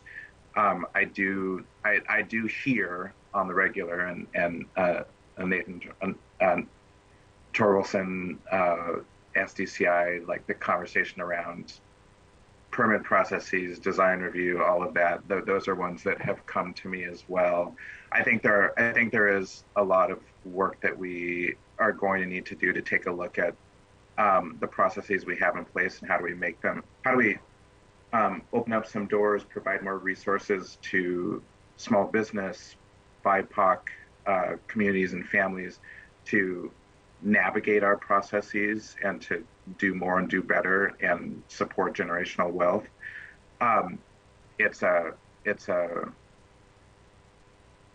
There's a lot to weave there. So I do appreciate the question. I think that what we've talked about in terms of the resources that we have in the proposed budget, we're very excited about. And I think that the additional staffing opportunities will help us build some additional momentum in that whole list of areas that you just went through. I think that I'm going to need to get into it a little bit more to be able to come back to the council to talk about where I see more opportunities, if that makes sense. That makes a lot of sense. I appreciate the opportunity to continue to engage in that sort of 30,000 foot level question about how our outdated codes and laws have really resulted in creating a lot of unintended consequences, and some might argue intended consequences of not, actually achieving the goal of having complete neighborhoods. And I'm very interested in identifying ways that we can engage in that reform work to advance our goals around equity and making our city more sustainable as well. And just a real life example is, I know that there is $25,000 included in this budget to address code barriers to EDI, for example, and just wonder whether that could serve as a learning opportunity for us to see if we can bring whatever lessons we learn in that sort of narrower context to the broader question, but also recognize that is happening at the same time that we're considering modifications to the comprehensive plan, and I'm looking for help and guidance on figuring out how to create synergy there so that we don't miss the opportunity for another decade. I really appreciate that, and I was just I was a co-chair for a national research conference with the American Institute of Architects and the ACSA, which is Colleges Built Environment related, with Jelani Cobb talking about historic roots of racism, how that affects cities, and understanding that City of Seattle is not unique in this unfortunate legacy. It will take us a very long time. I think that the comp plan can begin to provide us some opportunities and a new roadmap. Thank you, Madam Chair. Appreciate it. Thank you, Council President. Colleagues, we are getting towards the end of this time. We're a little bit over. Councilmember Morales, did you have a follow-up? An urgent comment? I just want to signal my interest as well in having OPCD and SDCI work together to start a really meaningful process review of the design review process, because it really does not meet our RSJI goals. Right. Probably never. So I do think it's time for us to review that, and I know there's lots of folks hearing from community about that as well. So I'm interested in part of that conversation. Nathan, I'm sorry, Director Torres and I have a great relationship. I love the work that we are doing together, and I hear you. I understand that that's something that we need to jump into in 2022 as well. Great, thank you. Councilmember Strauss, I think you said you had a few extra questions. Anything burning that you would like to get out there right now? Thank you, Chair Mosqueda. I will hold my questions in the interest of time. Okay, and we do have a close of business by today for questions to go to Allie and Patty. Thanks again to Allie and Patty for collecting those questions. Council members, I will send my questions along with Councilmember Strauss's as well. All of you have touched on all of the issues I was going to say, Director Kirin-Dungo. And to your point about the long overdue analysis and, more importantly, policy changes needed in our zoning policies, it is going to take even longer if your comprehensive plan is not fully funded.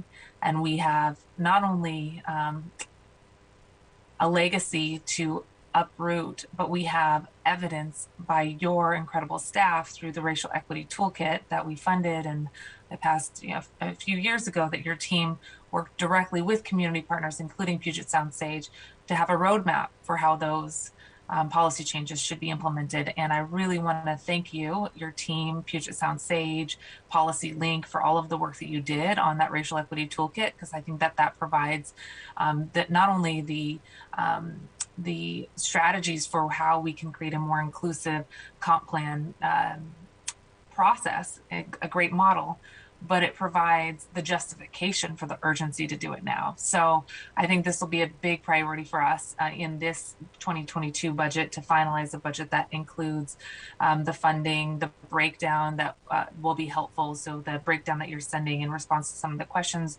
to include what it looks like to have the full amount for community engagement, including contracts with community-based organizations to help us engage like you did with the Racial Equity Toolkit, to make sure that we have the ability to fully fund the comp plan EIS, which if we do it right and this time around means that as we look at single family zoning as requested in the docket for the comprehensive plan, we don't have to do again later and be duplicative and wasteful of resources. So I'd like to see in that analysis as well what the total amount of funding is needed to include the study of single family zoning changes in the comprehensive plan EIS as well. And I'll be asking some follow-up questions about the $25,000 for the equitable zoning barriers that we are attempting to reduce, and just making sure I understand that program and whether or not that is funded to scale as well. But with that, Kiringdongo, anything else you'd like to say, Director? Well, I guess I would say a couple of things. One, regarding the deadline, it sounds like there's additional questions that we will get today that we need to answer by the end of the day today. Oh, no. That would be amazing if you could do that. But no, we are going to send those to our team, and Allie's on the line here. So it's an internal council member deadline so that we're collecting all the questions and you're not inundated with questions from a variety of different offices. We're going to collect those and you'll have a streamlined process on the inside for each department on how to reply. No deadline for you all. You all done heroic work to get us this information, and we're going to work with you over the next 2 months. Okay. So thank you for that clarification. And Councilmember Mosqueda, I want to say that, and I'm sorry, I'm going to sound like a giddy school child for a second. Super exciting to be able to present to all of you today and all of your questions. Totally amazing and totally like this is our I will just speak for myself. This is what gets me out of bed every morning, and I see and feel how the work that we do supports community, lifts up community, and when we don't do it well, how it harms community. And so I appreciate all the things that you've asked about today. Part of the work that I have seen us doing this year is, despite COVID, despite this terrible pandemic that we've had to live through, getting out into the community, meeting and talking with people about what their needs are, seeing how that relates back to the policies that we are putting in place and the dollars that we're funding for community-led projects. I am very grateful to all of you for your support of the work, and was super excited that you added us to your busy calendar to be able to talk with you today. So just a lot of things. So thank you very much. And I know that my staff was very excited to do this as well. So thank you for your time today. Well, we're thrilled to have you. Thank you for being here. And thanks to the council members, Morales and Strauss, who inquired as well about your participation. As you can tell, everybody's very excited about your future work, which we want to make sure you are set up for success and community is set up to be included as well. With that, thanks so much. Thanks to your team. I see you on there, Uba, still. I see you, Michael. Thanks, everybody, for all of your work. Let's move on to item number 2. Madam Clerk, can you please read item number 2 into the record?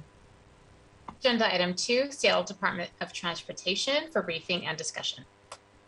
Thank you very much. Okay, speaking of making sure our community is inclusive, that not only includes making sure our roads are connected, but that community has the ability to walk and bike and be safe and be free from harm by automobiles, and making sure the buses literally and the trains literally run on time.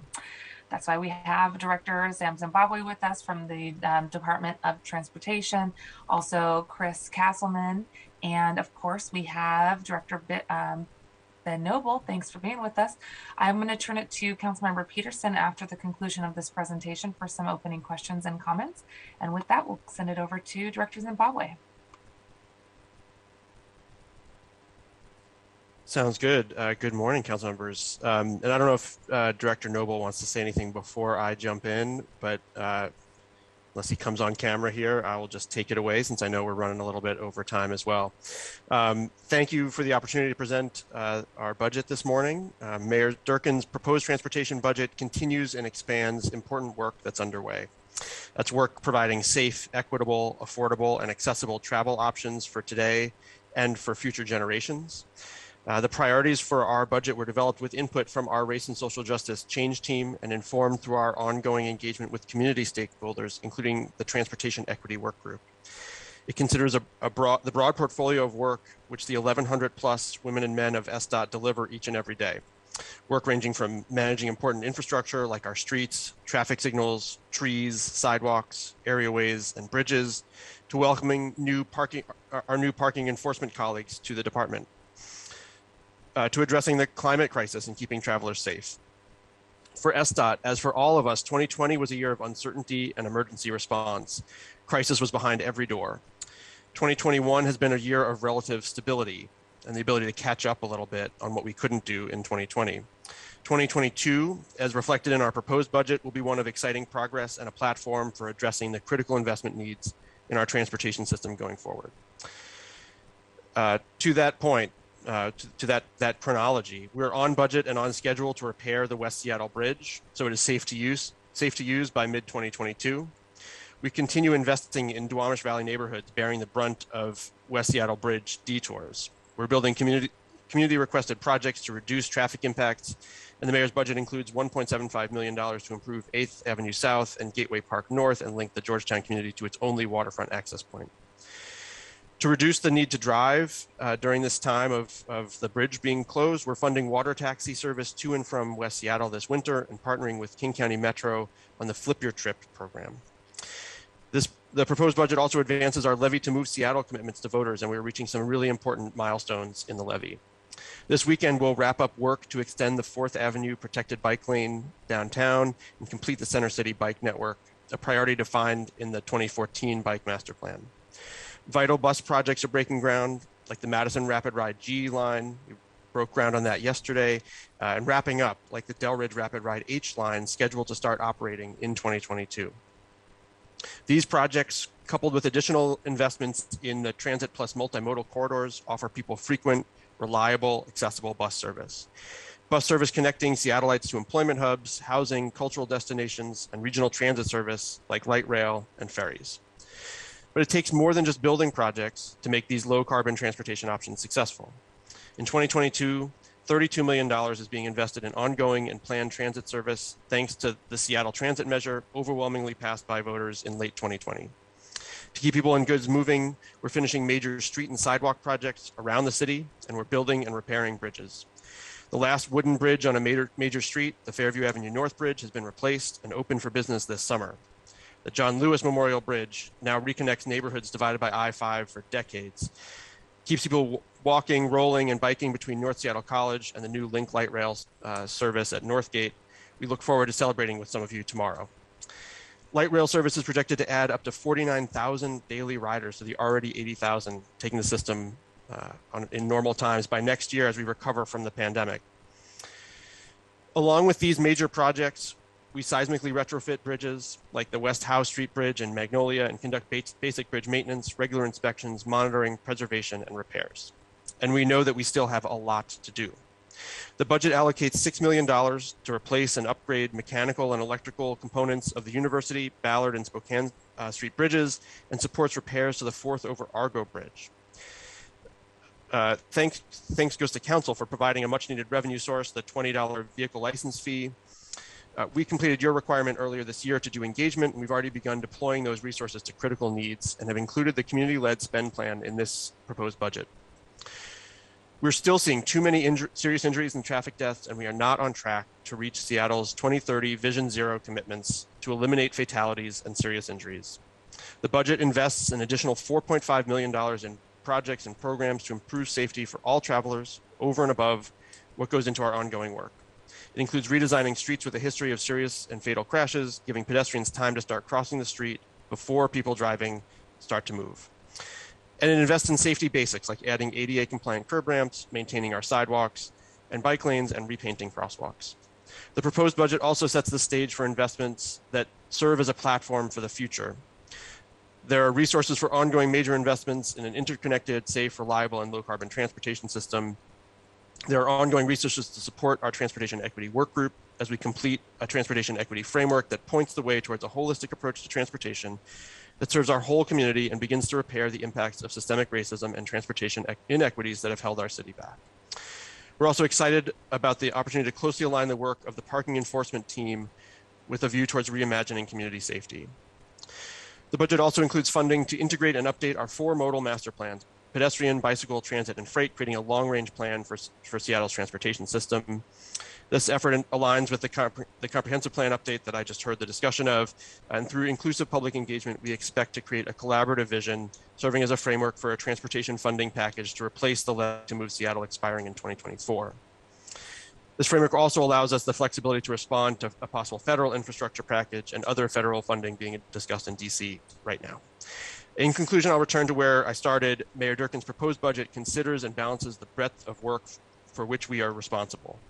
One that helps us make progress towards our Vision Zero goals, supports equitable recovery, delivers on our levy commitments, invests in low carbon transportation options, and makes the SDOT and the city more resilient for years to come.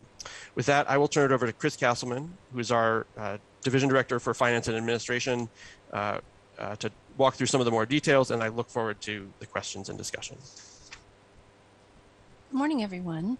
As Sam said, I am Chris Castleman, and I'll be walking you through a high-level view of our proposed budget, including key changes to our operating budget and CIP and other noteworthy items. Please note that appropriation amounts and percentages throughout the presentation are all referring to the SDOT budget only and are not references to appropriations elsewhere in the city budget. This slide, which you've seen for all of the other departments, compares SDOT's 2022 proposed budget with the appropriation levels in the 2021 adopted and 2021 revised budgets. You will recall that in 2021, SDOT, along with many other city departments, faced significant revenue shortages associated with the ongoing economic impacts from the pandemic. We were struggling with historic shortfalls in virtually all funding sources that began in 2020 and resulted in significant reductions to our 2020 and 2021 budgets. With the ongoing challenges of the pandemic, SDOT's revenue base continues to see some instability. As a result, our 2022 proposed budget assumes the continuation of most reductions made in the last 2 years to be able to balance expenditures with revenues. In addition, we've had to adjust spending to reflect the current forecasted conditions for gas tax revenue in 2022, which appear to be dipping. Finally, we have also had to reduce our 2022 general fund base budget by a little over $3 million to support overall city needs. While we have revenue increases in some areas, these are largely tied to specific or restricted purposes. As a result, a continuation of the majority of budget reductions taken in our 21 adopted budget is necessary in 2022 for our department. Aside from these reductions, with the addition of the parking enforcement program and some new investments tied to specific funding sources, our 2022 proposed budget is largely a cost to continue budget, meaning very little change to current projects and ongoing programs and services. For the general fund, as I mentioned, our 2022 general fund allocation is reduced by $3.2 million from our base to help the city balance declining revenues due to COVID-19 impacts. But overall, our general fund allocation is increased with the addition of over $18 million to support the parking enforcement program, which will be noted on the next slide. Other appropriations. So turning to non-general fund or other resources, you can see that our appropriation level has increased over the 2021 adopted budget, but is significantly less than the 2021 revised budget. The 2021 revised budget increase was mainly due to capital carry forward of $415 million of unspent 2020 funds, which was approved in this year's second quarter supplemental. Just a note here that we are retooling our CIP to avoid such significant carry forwards in future years, and this will be explained further a little later on. The majority of increased appropriation in other funds comes from leveraging newly available resources in high priority programs. You'll see mention of many of these investments in the coming slides.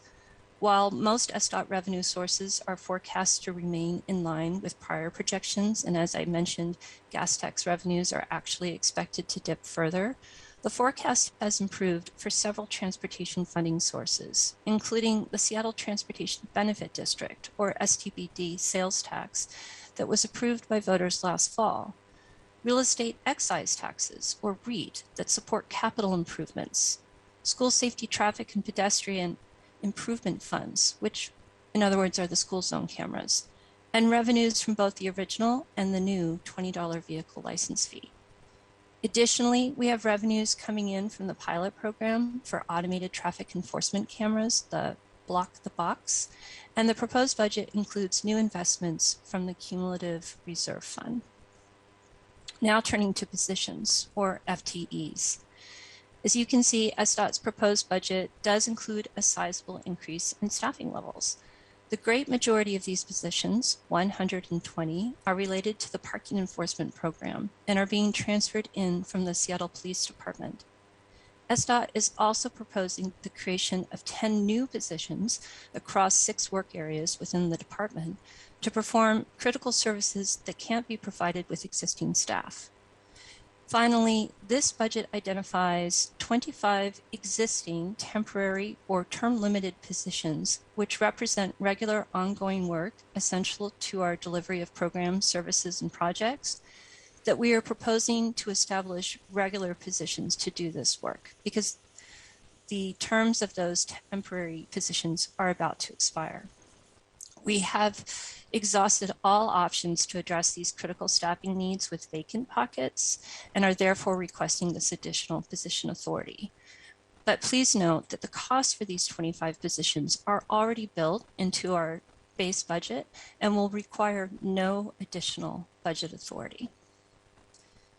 Next slide, please. All right. These next 7 slides touch upon some of the more significant changes to SDOT's budget in 2022. Parking enforcement. This change reflects the transfer of the parking enforcement program from SPD to SDOT that Sam already mentioned. When Council moved the program to SDOT in September, that action only updated the 2021 budget. This change updates SDOT's base budget and reflects an entire year of operation for the program. Included in the transfer are all direct and indirect costs associated with the program as it existed in SPD. In addition, many parking enforcement officers provide critical traffic control support for special events, and so $800,000 of overtime budget for special events is also transferred to SDOT. Item 2, Citywide Integrated Transportation Plan, aka the Seattle Transportation Plan, that was already mentioned a few times during OPD's presentation and that Sam spoke to earlier.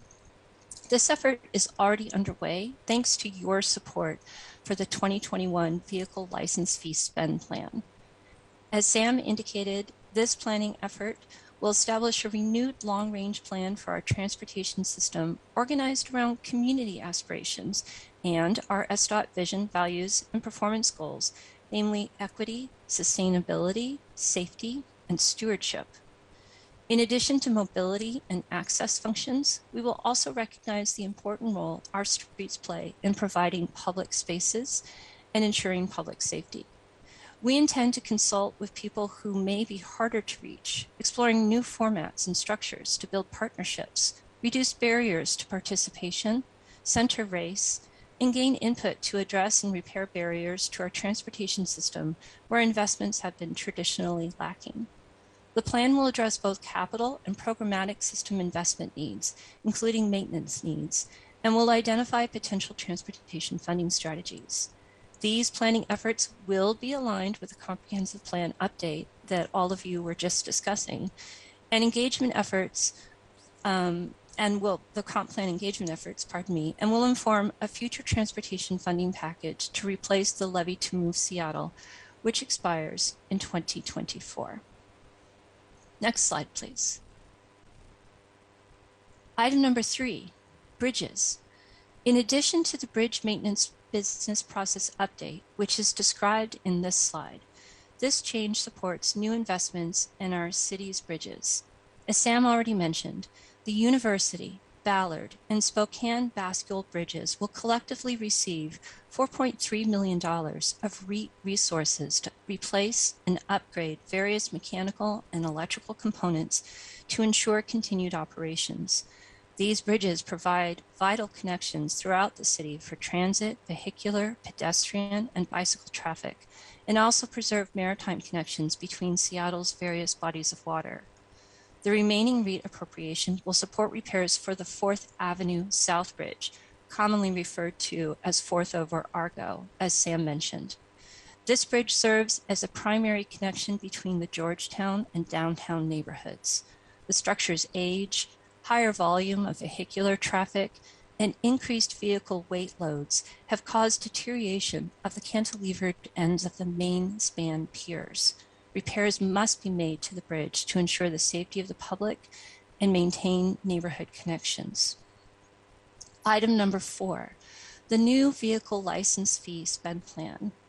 As Sam indicated, SDOT's 2022 proposed budget continues the mayor's spend plan for the new $20 VLF revenues, investing in priority programs that meets SDOT's goals as well as the goals and values held by transportation stakeholders, labor representatives, and community members with regard to the use of the new $20 VLF. The spend plan centers on the themes of equity, safety, maintenance, and meeting climate change goals. The selected programs can make progress toward improving these areas through maintaining existing transportation assets. The funded operating programs are citywide transportation planning, crossing beacon maintenance, bicycle signal maintenance, crosswalk remarking, bicycle lane maintenance, and bridge and structures maintenance program development. The funded capital programs are sidewalk safety repair, Vision Zero, and ADA program improvements for curb ramps and accessible pedestrian signals. These investments are consistent with the $20 VLF prioritization process we conducted earlier this year to solicit external stakeholder and community feedback and input as directed by Council spending proviso accompanying the adoption of the 2021 budget. This investment represents a full year of funding that continues the 2021 adopted spend plan that you've adopted earlier, and it aligns with the latest revenue forecast for the new $20 VLF. Slide 4, please. Item 5, SDOT's RESET program. RESET is Recovering with Sustainable and Equitable Transportation. RESET is focused on addressing the disproportionate impact of the events of the past 18 months and how recovery efforts should be prioritized in those communities hardest hit and that have historically seen less investment in transportation infrastructure. The projects in Rainier Beach and South Beacon Hill aim to create equitable and vibrant recovery through a series of pedestrian, transit access, and livability improvements. Project work will include street lighting improvements, pedestrian paving projects, crosswalks, curb ramps, and pavement marking and painting. Item 6, the Seattle Transportation Benefit District. Please note that the description of this item on this slide has an error. The actual appropriation amount is $19.2 million, and the appropriation change is 71%. And I apologize for this error. We didn't catch it in time before we sent this slide deck over to you. SDOT's proposed budget, therefore, does include an appropriation increase of $19.2 million to support ongoing and planned transit service investments funded by SDBD Proposition 1, passed by voters in November of 2020. Our proposed CIP includes $9 million for the SDBD Capital Improvement Program to support the design and delivery of bus-only lanes and other transit priority projects in 2022 through 2027. This budget adjustment is consistent with the spending allocations identified in Ordinance 126115 related to SDBD. It also includes a budget neutral conversion of one emergency position to a permanent position. That's one of the 25 that I mentioned previously. Next slide, please. Item 7, Sound Transit Programs. In addition to supporting community engagement for Sound Transit's West Seattle Ballard Link Extension Project, known as WSBL, this item invests in staff resources to provide critical information, analysis, and engineering expertise in collaboration with other city departments to determine the best alignment for the new line.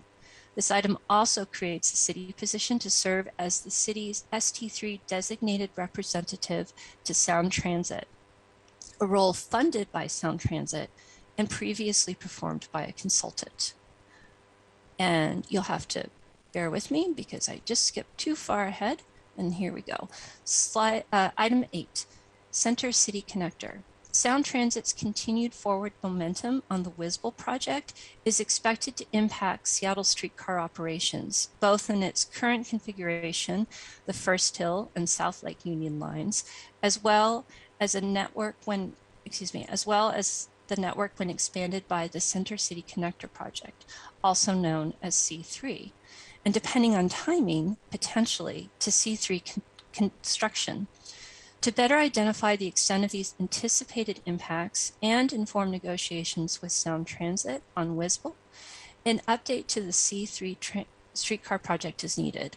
Current plans and technical analyses are at least 3 years old, and in many cases, several years old.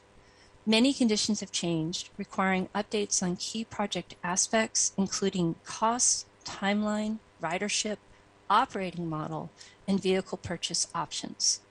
SDOT is proposing a C3 project development update to prepare planning level technical analysis and conduct public outreach. This analysis will help inform a decision-making process by defining a path to advance the project, answer critical outstanding questions, and support a common understanding of the project's scope, schedule, budget, risk, and funding plan. The request uses TNC taxes intended for streetcar capital and operations. Resolution 31914 directs these revenues to be used in support of projects related to transportation and transit, and specifically including the Center City Streetcar Connector, or C3. The C3 project is one of 5 high-priority, high-capacity transit projects identified in both the 2012 and 2016 transit master plans. Next slide, please. Item 9, Duwamish Valley 8th Avenue South pedestrian improvements. SDOT is excited to be a partner in the Duwamish Valley Action Plan, and the 2022 proposed budget includes funding to support this program. The largest portion of the funding would go to the 8th Avenue South Shoreline Street End Park, also known as Gateway Park North, in Georgetown. Design elements may include trees, native plants, rain gardens, benches or tables next to an educational kiosk near the entrance, and riverbank stabilization. Funding would also be allocated to develop partnerships to improve the pedestrian connections between the Georgetown residential neighborhood along 8th Avenue South from East Marginal Way to Gateway Park North. Design elements there may include sidewalk repair, drainage improvements like conveyance swales, trees, and plantings. Next slide, please. Social justice. This item programs a small amount. I think there is a disconnect between, I'm sorry, I shouldn't have advanced the slide. That's my fault. Item 10, social justice. This item programs a small amount of general fund resources from within SDOT's base budget to support 2 key programs that specifically address our department's commitment towards social and environmental justice. The City of Seattle's commitment to being carbon neutral by 2050, with significant interim milestones being achieved by 2030, requires a concerted effort across departments. SDOT is a critical partner in this effort, as transportation emissions currently make up over 60% of the city's total greenhouse gas emissions. We are reprioritizing $300,000 of general fund to fund the development of an SDOT climate implementation plan that advances departmental projects and programs to meet climate goals. The SDOT climate implementation plan will be informed by the build-out of SDOT's current prototype climate and congestion calculator. And this proposal includes resources to purchase transportation activity data critical to calculating emissions baselines and tracking progress toward climate goals through short, mid, and long-term policy and infrastructure investment priorities. Secondly, we are directing a portion of the TNC revenues within our general fund to continue funding for the Transportation Equity Work Group beyond 2021 and on an ongoing basis to support this important work in delivering transportation projects and programs with a focus on positive impacts to BIPOC communities. All right, now we're ready for the next slide. Thank you. RV and encampment response, item 11. SDOT is an active member of the city team that is focused on keeping parklands and right-of-way clear of debris and obstructions to improve public health, safety, and use of these public resources. SDOT will continue to participate in the city's Clean Teams response, along with the Parks Department and Seattle Public Utilities, to provide a coordinated, rapid response to address hotspots throughout the city. In addition to the funding allocations mentioned here, SDOT is also a recipient of CLIFFR funding to support the Clean Cities initiative that started earlier this year and is continuing into 2022. Item 12, CIP realignment.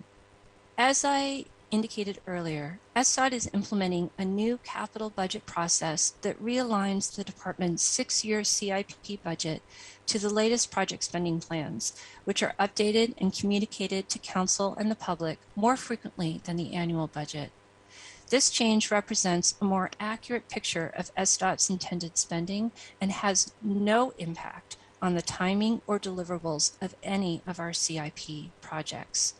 We intend to make this part of an annual synchronization of our capital budget and spend plan to ensure greater transparency and more up-to-date information on SDOT's capital budget program and projects. A large portion of our SDOT CIP is the levy to move Seattle portfolio. So now I'm going to move to a specific focus on the levy. Next slide, please. As you can see, SDOT's 2022 proposed budget for the remaining years of the Move Seattle levy portfolio is increasing by $47.4 million compared to how the levy portfolio was budgeted in the 2021 CIP.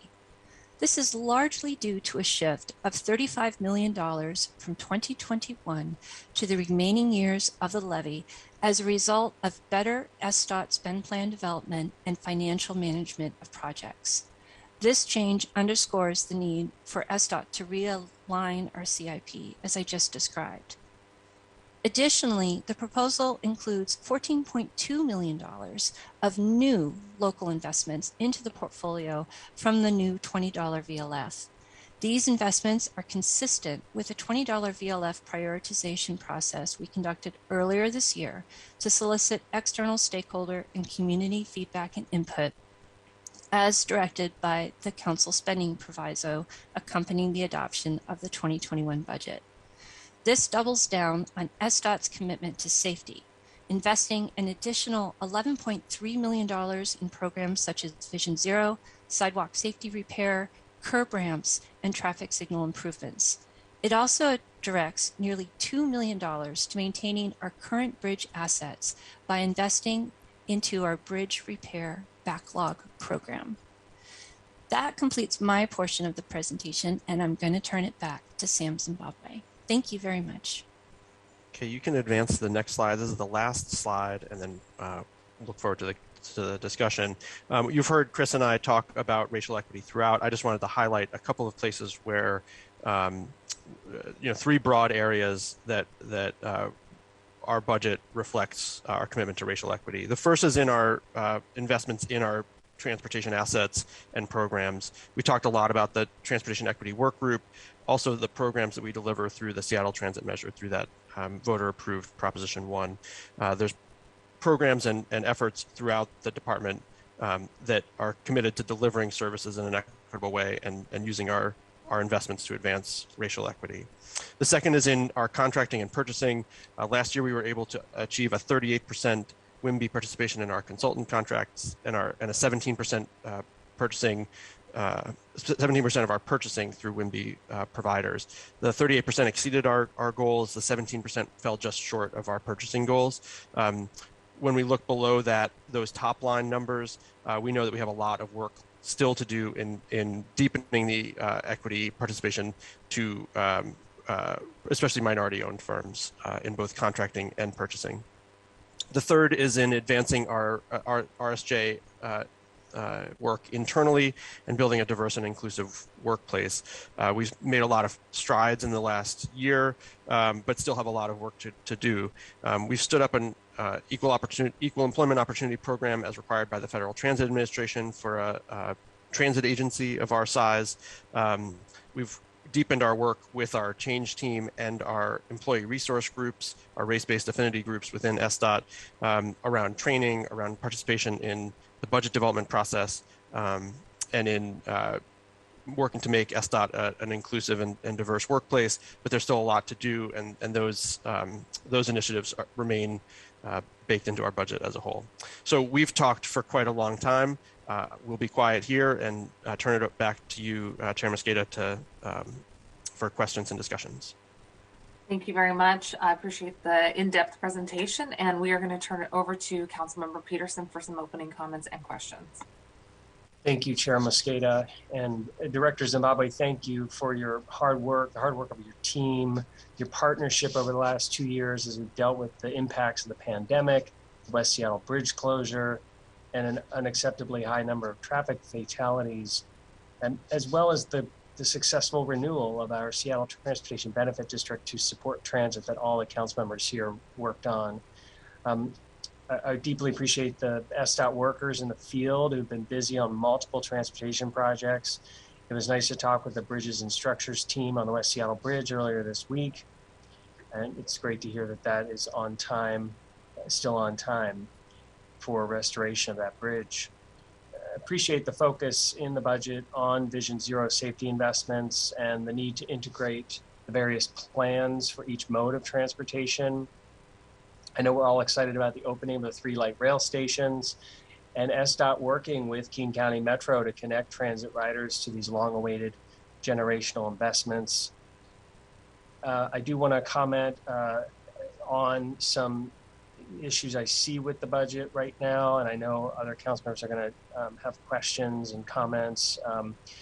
I'm seeing once again a budget proposal that severely underfunds big infrastructure needs. So as we emerge from COVID and try to kickstart our economy, I believe our city and region would be in much better shape if we avoided another year of underfunding the safety and reliability of multimodal bridges that connect our communities and our region.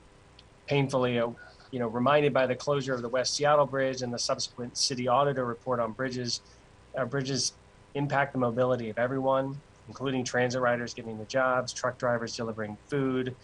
I believe the budget misses an opportunity to provide local matching dollars that will need to leverage federal dollars from either congressional infrastructure bill that is adopted or if both are adopted.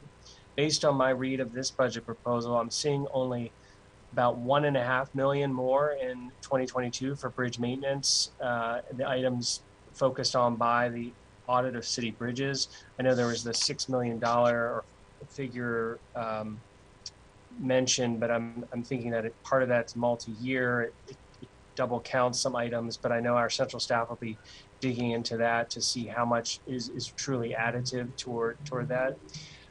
Really appreciate you providing or crafting your list of potential future bridge infrastructure projects, getting that to us on time. But unfortunately, the executive doesn't seem to have fully funded those. So you're giving the list of the projects with the potential costs, but not actually providing the funds to do that. So that would then shift over to the idea that some of us floated previously, because interest rates are at historic lows, construction workers ready for more jobs. The best way to maximize Seattle receiving funds from federal infrastructure package is to be ready with local matching dollars. So that gets us back to the idea of issuing bonds to fund these, fully fund these up front. When we debated this last time, we were trying to divvy up just $7 million, and I think that constrained our options. But now we're looking at your entire $700 million budget. And so I'm hoping we can go big and make up for lost ground. One idea is also to consider a modest increase to the commercial parking tax. Really, it's going to be a yes and situation. So, I know a lot of us like the way that you've allocated that vehicle license fee dollars. That those things can still be funded, and we can do more for bridges if we issue bonds. Look forward to working with my colleagues on that so we can avoid kicking the can down the road or missing this moment. Regarding the Center City Connector, I do want to reiterate concerns I have about that project. I don't support that project. I feel that it's redundant, considering the light rail lines and bus lines running along the same path. I think there's some better ways we can invest that $2.4 million, and then of course the money that the project would cost later, that could be invested in other climate adaptation projects or Vision Zero safety projects. That resolution that was mentioned, I think it was 31914, as I recall, that was transportation and transit projects, including but not limited to. So there's a lot of flexibility in how we use that funding. So those are my opening remarks about the transportation package. Happy to hear any response to that, or I know council members will have other questions for you. Thank you. Maybe I'll just, in the interest of time, I'll just respond to the local leverage question and federal grants, because I know that's a ongoing sort of question and area. It remains to be seen what will happen with the federal infrastructure bill. The bills, we'll see where it goes. It is quite likely that there will be some resources allocated in the normal process to states, some to through the regions to PSRC, and some federally discretionary. The timing of when those resources become available to us and how we can apply them to projects is still very uncertain at this point. I've been really hopeful in the last 9 months in ways that I was not for, let's say, 4 years before that, about how we are able to access those funds. We have gotten over $130 million in federal grants this year on transit projects, on the West Seattle Bridge, on some of our streetscape and street reconstruction projects. So I think that we've always matched those resources, looked across our portfolio, looked at where our projects were from a readiness perspective, and been able to take down those resources from the federal government when they're available. I have no doubt that we'll be able to do that. It's a little bit premature from my perspective to sort of set aside local dollars before we know more about what is happening. But rest assured that when those federal resources become available, we've done it this year, $130 million plus in federal grants just this year. And we'll be able to do that. I have very strong confidence in our ability as a city to access those federal resources and leverage our own investments. Thank you very much. Councilmember Peterson, as Chair of Transportation, did you have any additional comments or questions this morning? Not at this time, maybe at the end. Thank you. Okay. Thanks. Thank you very much, Councilmember. I have Councilmember Morales and then Councilmember Lewis, and then I'm going to put myself in the queue too. So we have about 20 more minutes for this conversation. Colleagues, please keep your remarks to a minimum and focus on the questions so that we can try to get to the final presentation this morning as well. Thank you so much. Good morning. Thank you for being here, Director Zimbabwe and SDOT team. I have a few questions, and I'll just tell you now they're all about pedestrians. I am interested to know, looking at the costs of effective sidewalks, effective walkways fact sheet, it looks like the estimated cost to build one block of a sidewalk is about $400,000. And so obviously that limits our ability to build out the way we'd like, but I'm interested in learning just a little bit about what goes into that cost, why it's so expensive. Because as you know, there are parts of the city, South End, District 5, where there are no sidewalks. And so I'm really interested in looking at how we can begin to address that. But having just a basic understanding of the cost of a sidewalk would be helpful. Sure. So I can talk a little bit about that, and we can follow up with a little bit more. A lot of the cost that goes into our communities that don't have sidewalks often don't have drainage or other resources that sort of infrastructure that's necessary to also make a sidewalk work. And so a lot of what goes into our traditional sidewalks is when we do those changes to build a sidewalk, we also impact drainage of the right of way and have to install curb and gutter and some of the drainage infrastructure that goes into it. That's often the sort of biggest single cost that goes into the increment of cost. We continue to do that on our priority pedestrian network and look for those opportunities. Some of our sidewalk projects also take a little bit more effort, our traditional sidewalk projects, because we're working with adjacent property owners and dealing with driveways and other sort of access issues, and that takes a little bit more design and effort in terms of easement or temporary construction access acquisition. So thank you for that. I'm interested in learning more about the home zone. I know we've got a pilot implementation. There were several neighborhoods in District 2 that were interested. I know there are conversations about Wonerfs and Pinkton. I'm not sure if I'm saying that right, but you know where I'm going. Trying to look for alternatives. If building sidewalks is prohibitive, what are some other options that we have for increasing safety? And I'm asking because we've got a lot of young kids walking and biking to school. We have elders, we have folks with mobility issues who are trying to get around their neighborhoods safely. And in areas like North and South Seattle, where the sidewalks just don't exist, I feel a sense of urgency for figuring out some solution and really starting to move toward something. So I look forward to talking with you more about that, especially the home zone. Can you just talk a little bit about the home zones and how we support implementation of that? Yeah, so that's a great question, and my Dutch is terrible too. So Woonerf, I know what you mean. I don't know how to say it.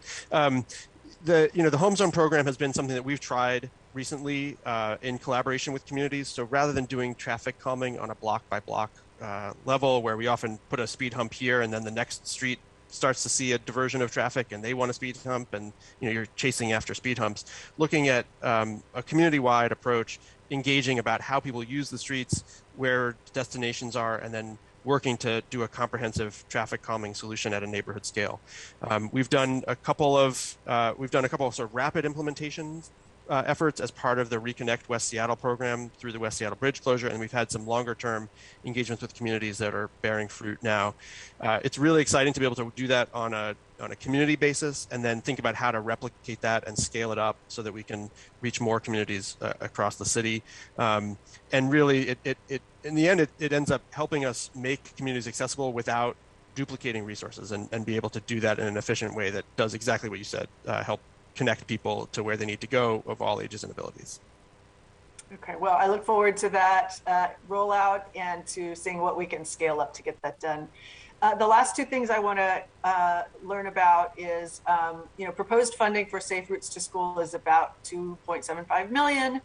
That seems low. And I know that, I would be interested to hear what capital projects, where that's housed in the budget. The Vision Zero goals are also always front of mind for me. 2021 is on track to be the deadliest year for people killed by cars in the city. So I'd be interested to hear what your Vision Zero team believes are the biggest needs to do their work, and what the proposed Vision Zero budget would include. If we're talking about capital, what would it take to really start to achieve those goals so that we can eliminate pedestrian fatalities? So this is always a little bit of a challenge when we talk about our budget, because our efforts towards Vision Zero get baked into the whole of the capital budget and our operating budget too. Some of the increment around Vision Zero are like some of those when we go and target our highest crash locations, or we've scaled up some of our citywide implementation of pedestrian first signals, of those signals where pedestrians get a head start before cars start to drive, and especially that helps cut down turning crashes.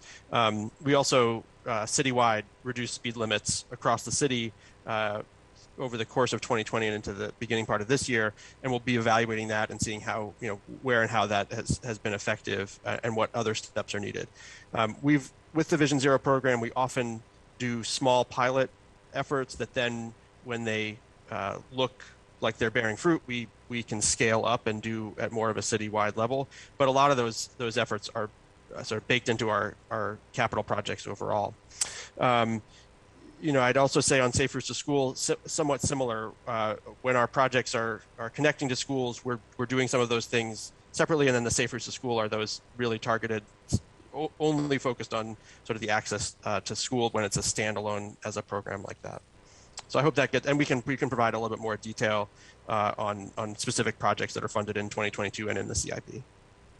Yeah, I guess the last thing I'll say is that I feel frustrated, and I know lots of community members feel frustrated, that what seems to be a very obvious safety solution, a painted crosswalk, a flashing signal, something, very often requires a whole community engagement process and applying for a neighborhood matching fund. And, there's just a lot of barriers for some community members to get what they feel like is basic safety that the city should be providing. And I have to say, I agree. I don't think we should be asking our community members to engage and organize to apply for a grant, to get a sidewalk or to get a crosswalk that we should be providing. That is a safety issue. So I know that is a resource question, but I'm really interested in working with you to figure out how we start to move in a direction that just assumes that the city is going to provide the kind of pedestrian safety improvements that our neighbors deserve. So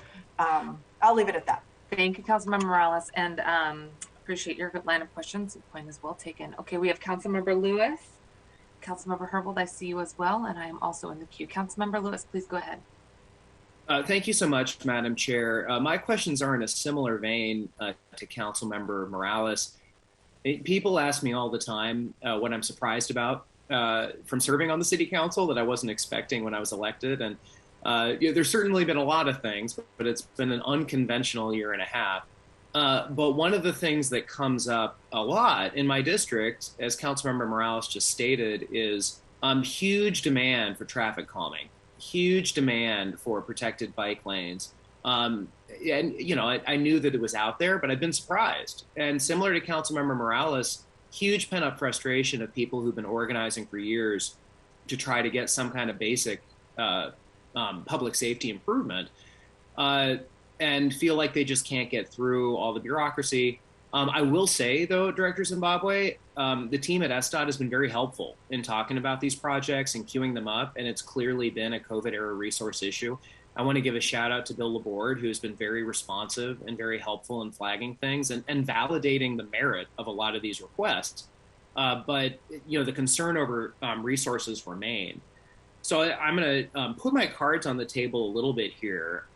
In the spirit, since this has been a big interest for my office and a lot of my colleagues here, I've been talking to central staff over the last few months, exploring the possibility of a 1% increase in the commercial parking tax, which would raise about $3.2 million a year, and really dedicating that as a dedicated resource for realizing a lot of our Vision Zero goals, a lot of these traffic safety and traffic calming projects, protected bike lanes, things that are going to make real sustained investment with an additional $3.2 million year over year in perpetuity to keep driving towards our goal of Vision Zero by 2030.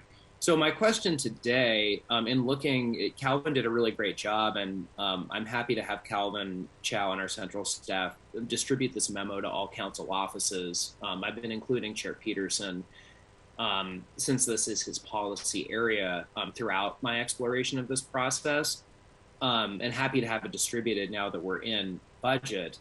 But my question here, Director Zimbabwe, would be, if we had that 3.2 million resource, what would be the best way for the council to allocate it as a dedicated source of funding to really confront our Vision Zero goals and really empower you and your department to start putting money into these projects in a really sustained way to drive that kind of a vision? Thanks, Councilmember. Let me say just a couple things, and this might be a place that we follow up on a little bit. First off, I recognize we've had capacity constraints. We didn't do a lot of things in 2020, and we've had to catch up in 2021. That was partly as a result of our working really hard to keep our employees safe throughout the pandemic, which I think we've been very successful at as a department and as a city overall. The second is, we just, I think what you're talking about, sort of ongoing resources that serve some of these programmatic goals, aligns very well with the $20 vehicle license fee that the council adopted last year. And when we developed the spend plan, and that's what's in the proposed budget, we took those resources through that community engagement and allocated it in an ongoing way that helps us program against it for years to come and sort of build that pipeline of projects that can really start to make a big difference. So I would look to that process rather than recreating something else, and sort of look in the veins of where we've already done some of that community engagement around some of our needs around equity, asset maintenance, safety, and our climate investments, and really look to that VLF spend plan process as additional resources become available. We've sort of thought of that as a thing that can be consistent and something that can be scaled over time to really hit those programs that are going to make a big difference. For us, having those ongoing revenue streams to meet some of those things that we've struggled to do in the past really helps us to then think about how we staff it, how we build a pipeline, how we engage with communities in a reliable sort of project delivery sort of way, rather than only looking at sort of episodic one-off capital projects, which can take a bit longer to especially if we're trying to leverage other resources as well. I will say that some of our ongoing programs leverage resources. We got some state resources over the course of this year for some additional pedestrian median islands. If we hadn't been thinking about how to do those sort of safe crossings, we wouldn't have been able to access some of the state resources as well. So that's a long answer to what was a fairly simple question. Can I get just a quick clarification there? And I appreciate the answer, but I just want to be clear. You're saying if there were more resources the council could prepare, you would guide us toward distributing them in accordance to that VLF outreach process. You're not implying that you have plenty of resource already through that, right? Like you guys would have capacity to take on more investment in those areas if we were to provide them? I think $3.2 million is I think we would have to look at how to deliver on that. For us, sometimes even these ongoing resources, the VLF last year that passed, we had about 6 months to prepare for 6 months of delivery. And some of the places where you're seeing some position adds in our proposed budget, these resources do require additional people. We've often addressed some of that through temporary work and temporary assignments that then, as we said this year, those become permanent ongoing if there's the resources to support them, and then we convert those into permanent positions. So a lot of those additional staff resources will be necessary to deliver those smaller projects. And there's also that sometimes creates some opportunities for small contracting services that also then help address our WIMBY goals. So, do I know exactly how we would deliver $3.2 million additional now? No, but I think that's a resource that we could figure out what would be needed to successfully deliver that as well. I guess I'm mostly saying that if there are incremental resources, putting those, sort of allocating those into the programs as we've started to outline in the budget will help us leverage and deliver those programs as quickly as possible.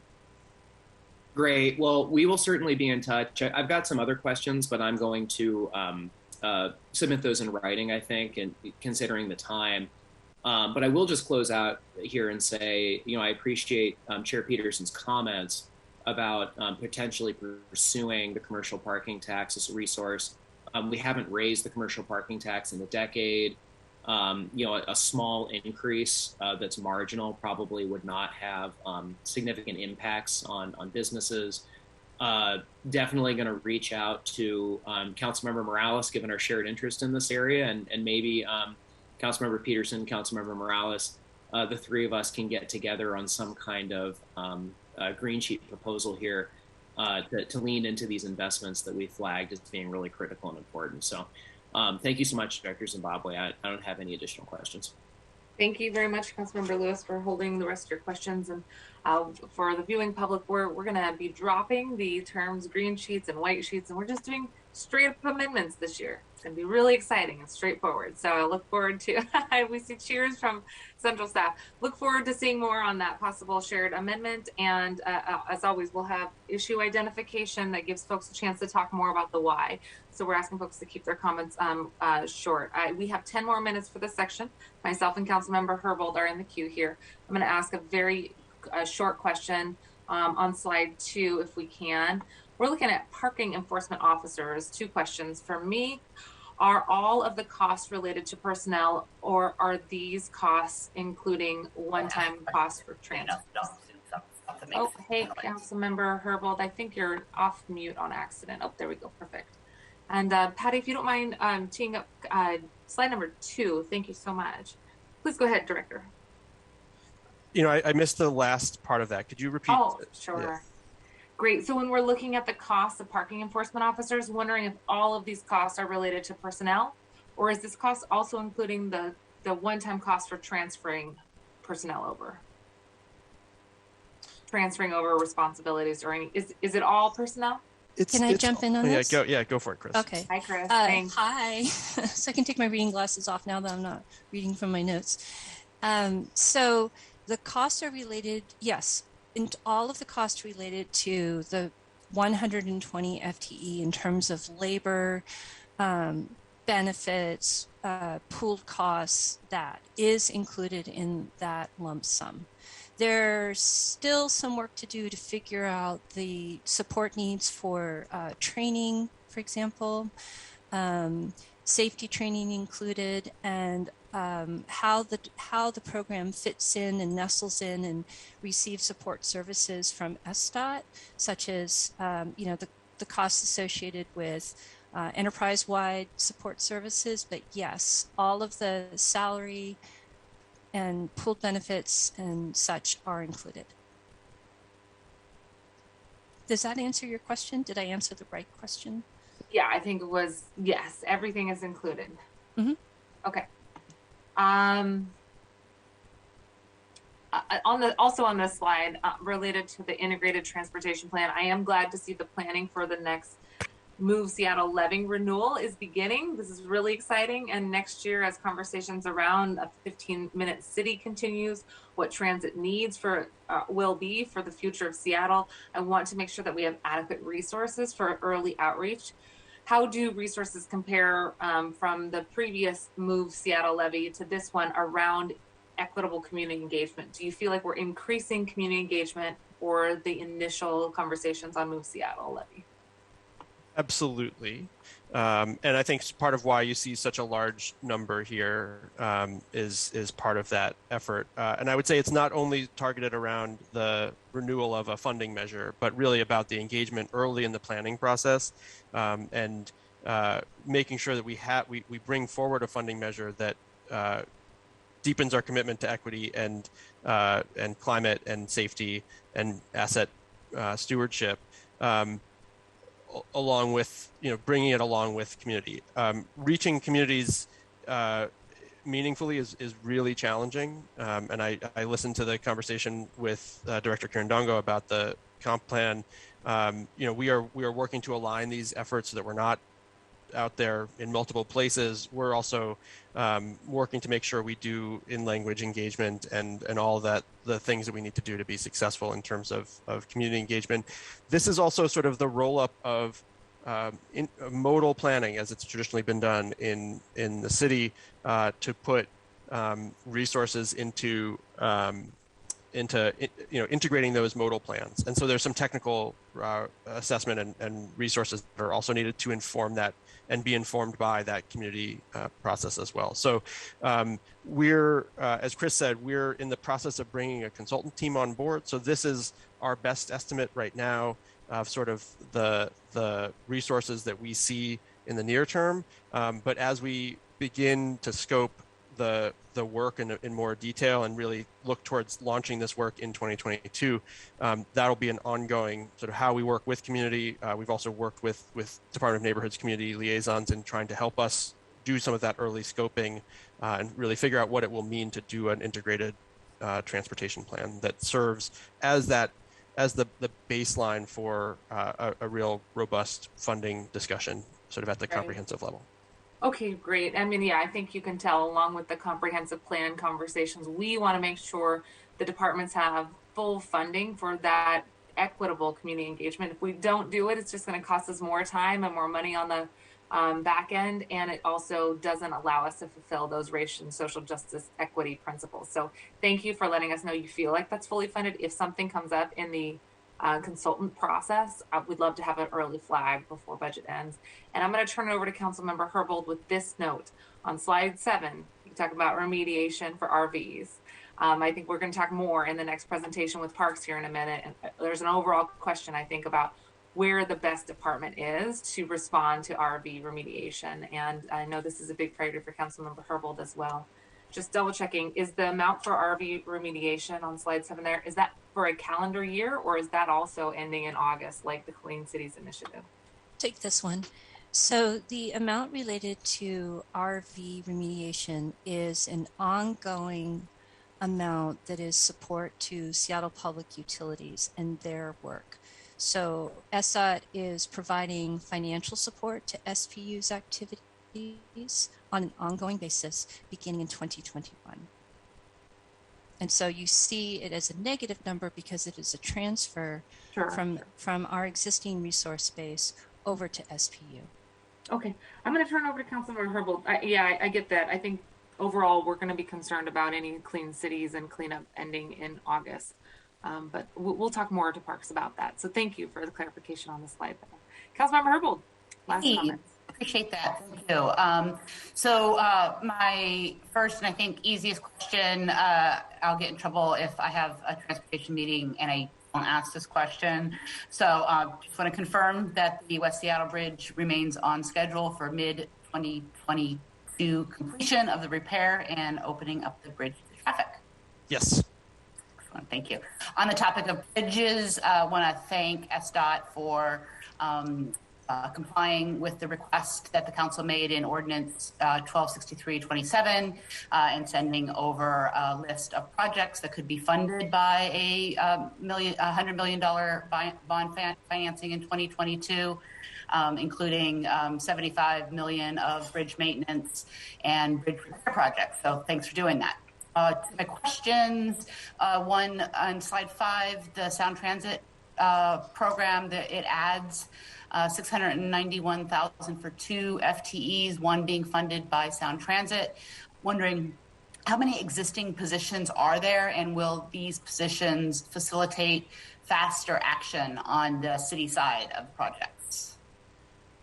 There are, I believe, 2 existing positions that are wholly funded in the Sound Transit programs, but we do fund and we do have resources sort of city department-wide and citywide that are working to accelerate and advance the Sound Transit program.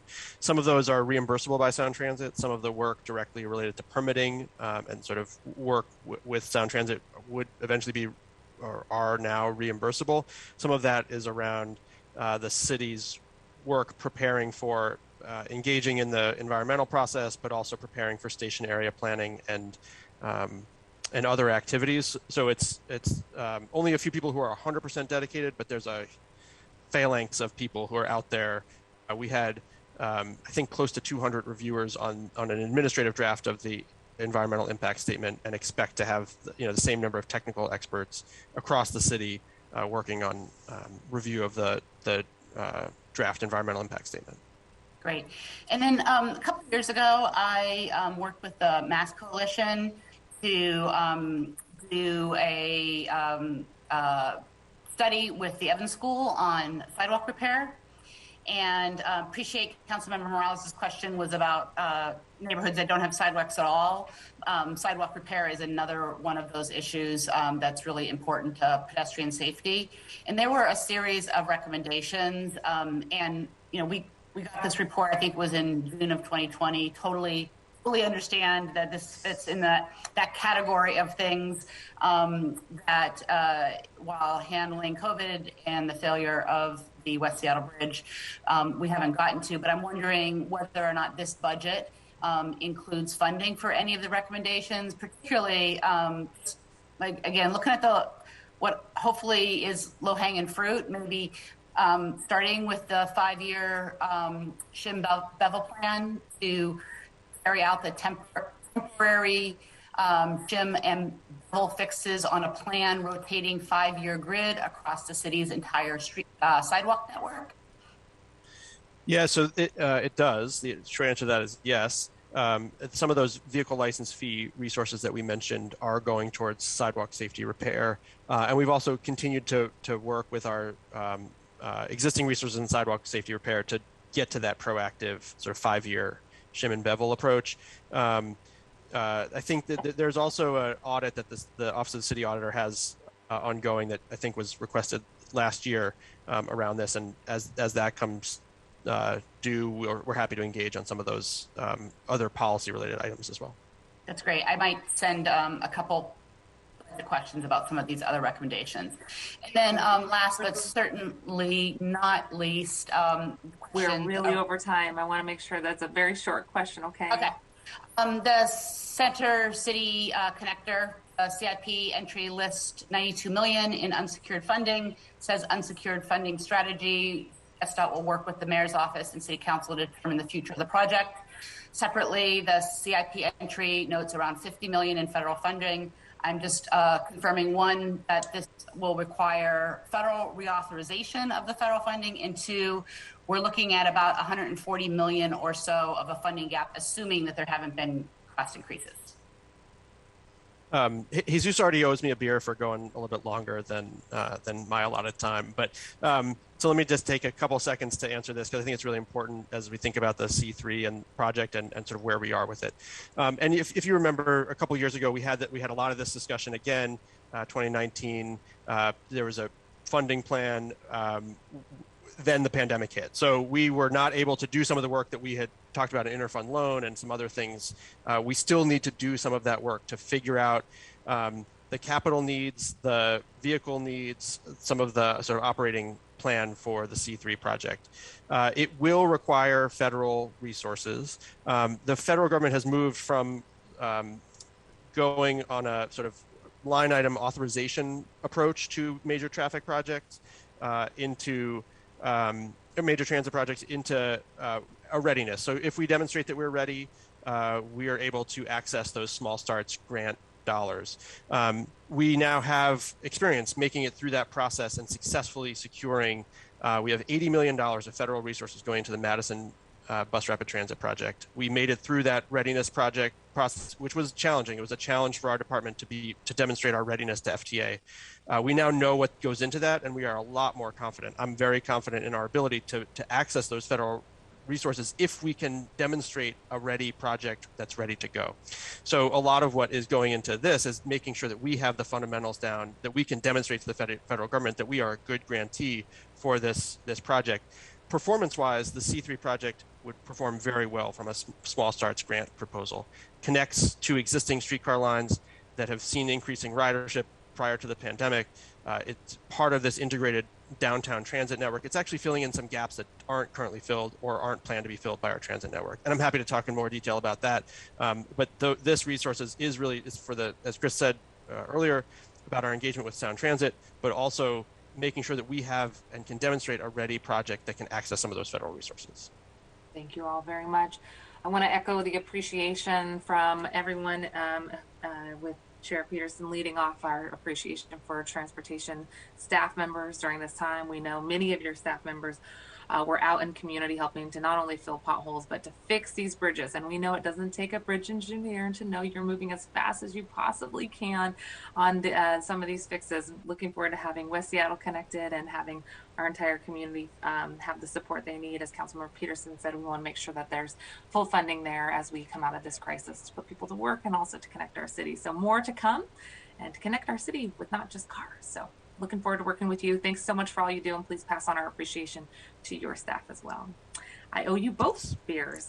Thank you for letting me take your time this morning, and apologies for the abrupt end to transportation and for the short amount of time that we have for parks.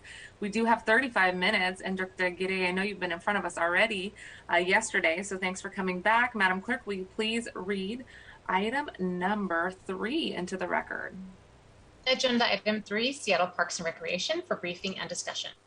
Thank you very much. We have Director Jesus Aguirre, the Superintendent for Parks with us, along with Michelle Finnegan, and we have Director Ben Noble with us. I want to thank you for being here. We're going to turn it directly over to you, and then I'll turn it over to Chair Juarez of Parks. Thank you. I'm sorry, you're turning it over to me, or? What?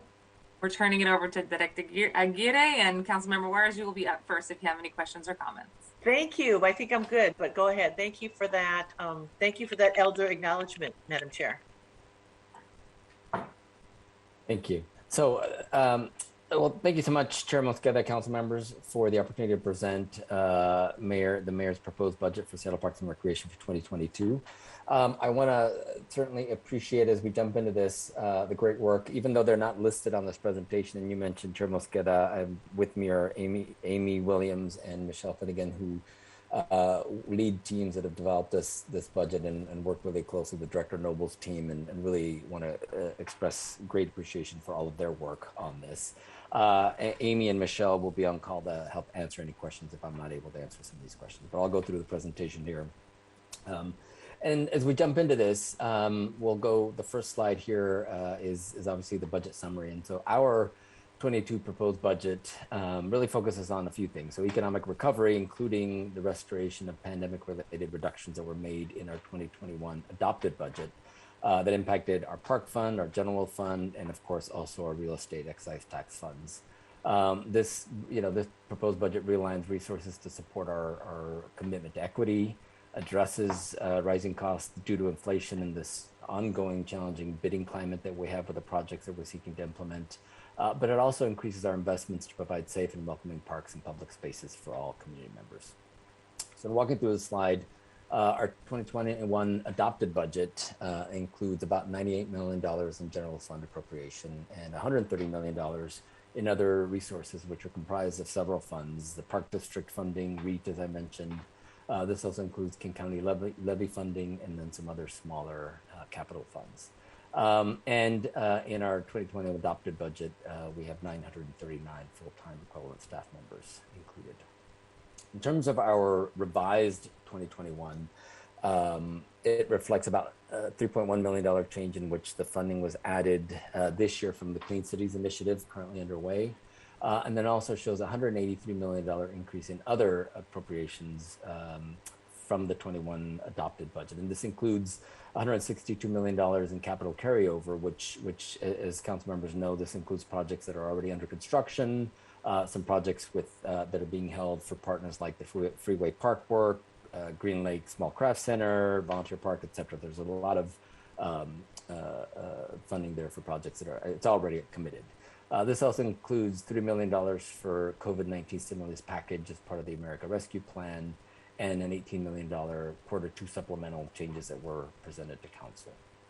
And as you'll see, we made some technical corrections to our 2021 budget to align the budget with our HIRS system. So there's a little bit of a, it doesn't show up in terms of the difference, but there's a little bit of a gap in the FTEs. It just reflects a technical adjustment to just capture the data from our human resources information system.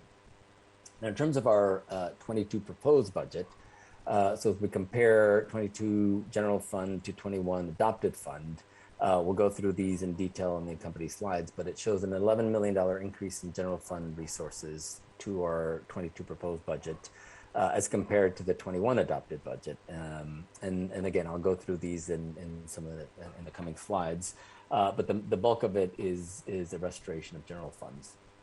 And then comparing 22 to other proposed 21 and excuse me, comparing our 22 other proposed to our 21 other adopted. Again, we'll go through these details in the slides, but this includes a $43 million increase in other funding compared to 2021. And of that, there's a $40 million capital investment, which includes restored REIT and again, some other items that I'll go through.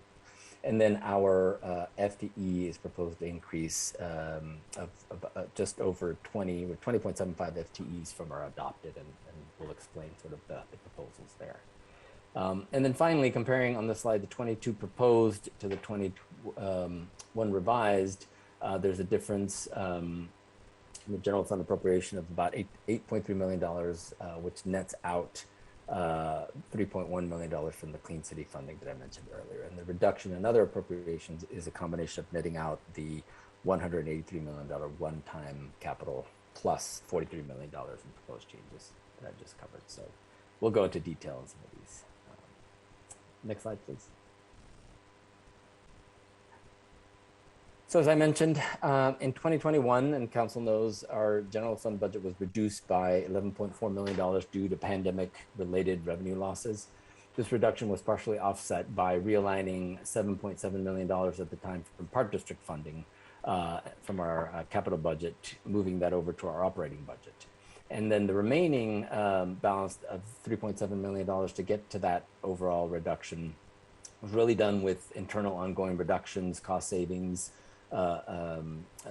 hiring freezes, et cetera, that were done within the department.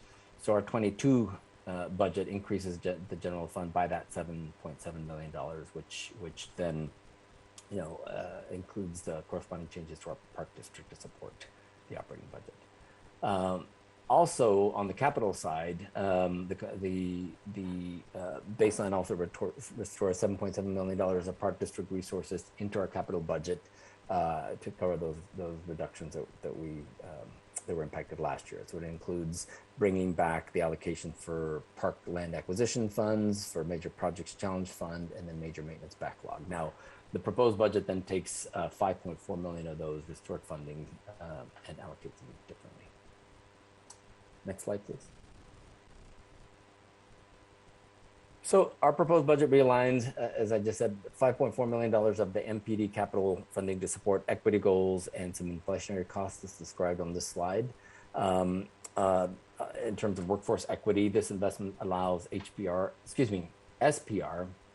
to increase our human resources support by 4.25 FTEs, gets us to 16 total FTEs supporting our staff, which really is closer to a ratio of FTE to HR staff that's aligned with similar sized departments. And this is supported by $700,000 of ongoing realignment to the acquisition funding that came back as part of the restoration I mentioned on the first slide.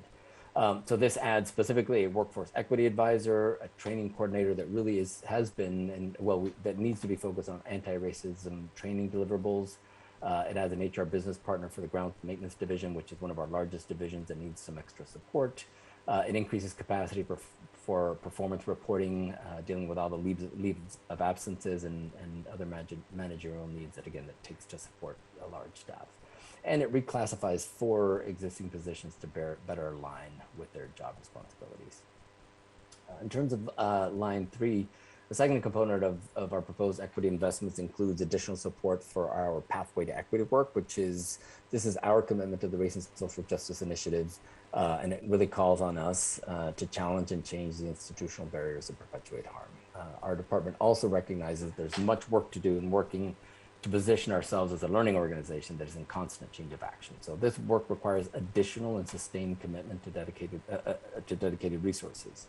And this investment will allow us at SPR to expand our equity team by adding 3 new equity-focused positions. 2 are focused department-wide, and 1 is going to be focused again on the parts and environment line of business, along with establishing a base budget for our RSJI change team to support their ongoing work. And the proposed funding for this change is $600,000.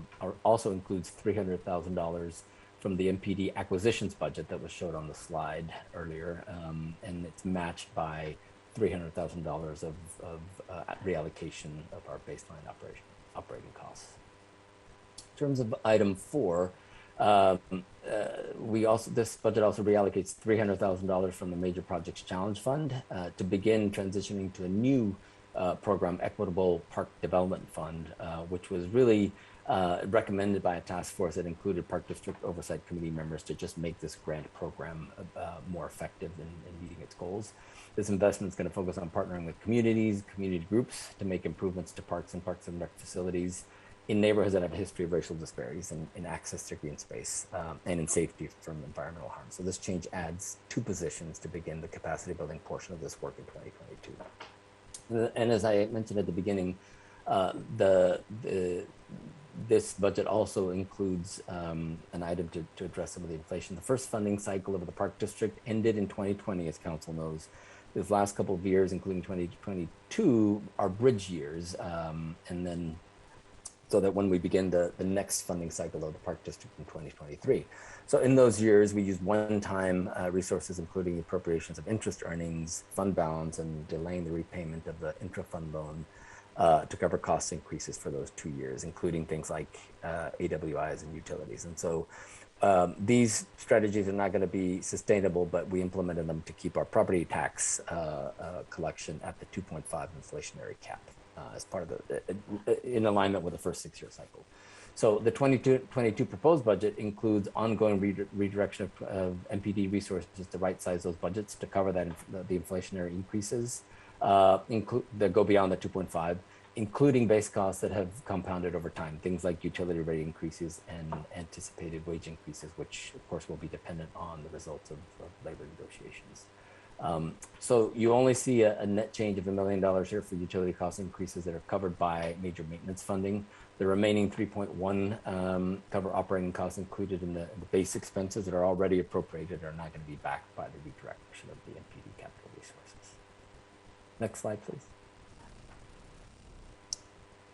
The proposed budget also includes other equity investments in several areas, including in our recreation area. So since the fall of 2020, we've had a team of SPR employees that were redeployed to develop and deliver community center programming, serving approximately 6,000 participants from August through December of 2020 in the midst of the pandemic. And this was, of course, the realization that our community still needed recreation programming, but we needed to bring that programming outside of the walls of the shuttered community centers and into community. So this proposed budget transfers $660,000 from multiple funds within our own budget to formalize this mobile recreation pilot, which we've named Rec in the Streets. And again, this delivers programming in partnership with community using neighborhood-based data, and we use equity maps to determine where they're going to be deployed. So funding is going to be reallocated from a couple of areas. One is from the Outdoor Opportunities Program, which represents about just under $260,000. And then the operations of the Laurelhurst Community Center, which is just under $200,000, that will establish these 2 permanent teams. In addition, the department's going to use one-time savings from, planned community center closures for 2022, given that we're not able to operate as we were pre-pandemic, and that'll fund a 3rd temporary team. The number you see here of $10,000 actually just reflects an additional small grant that we received that's going to support this work. In terms of the next line item, the out-of-school time staffing, this item makes permanent a TLT position that has been in place since early 2020.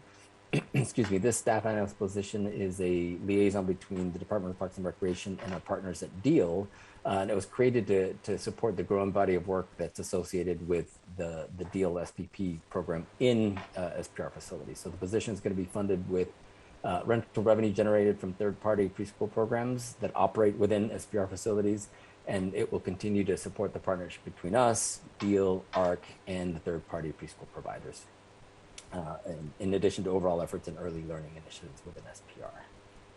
Item 8 shows a proposed budget item that provides $200,000 in one-time general fund to Rise Above. And Rise Above provides education and outreach to Native youth and families in Seattle through community-based partnerships. Council added $100,000 in 2020 to this initiative, and this increases that and extends the investments into 2022.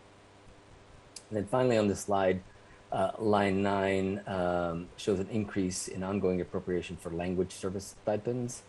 So per the Coalition of City Unions collective bargaining agreement, city employees who are multilingual and provide language services such as interpretation or translation as part of their business-related situations, they're now eligible to receive a monthly stipend for these language skills. So the amount in 2022 is just an estimate based on an analysis of employees who we believe are going to be eligible for this. Next slide, please. Excuse me. Our 2022 proposed budget increases funding and staff capacity for our role in maintaining safe and clean spaces in both parks and the rights of way. I know we discussed a couple of these yesterday. Item 10 refers to Clean City funding. This is an extension of the funding for the Clean City Initiative through August 2022, and this allows us to continue the work of cleaning up litter and garbage across the city in partnership with Seattle Public Utilities, Office of Economic Development, and of course, SDOT. Specifically in 2022, the proposed budget continues funding for 4 crews to provide enhanced trash removal, including dumping, garbage collection and litter pickup, power washing of hardscapes, graffiti removal, storm drain cleaning, lighting, repairs and replacement, and cleaning of abandoned encampments. The work is above and beyond our routine O&M that typically goes into these areas during the year. And then as shown in the fund column, this work is part of the Clifford funded items in the Seattle Rescue Plan. Excuse me.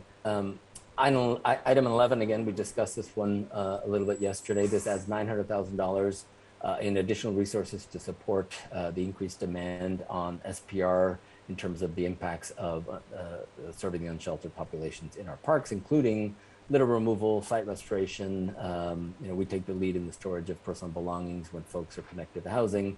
Also add some additional capacity for data collection, reporting, and just administrative support to make sure that we can do this work effectively. The change in our 2022 proposed budget is going to assist us in meeting legal requirements and council and mayoral expectations around this work, including the MDARs and the identification and storage of personal belongings.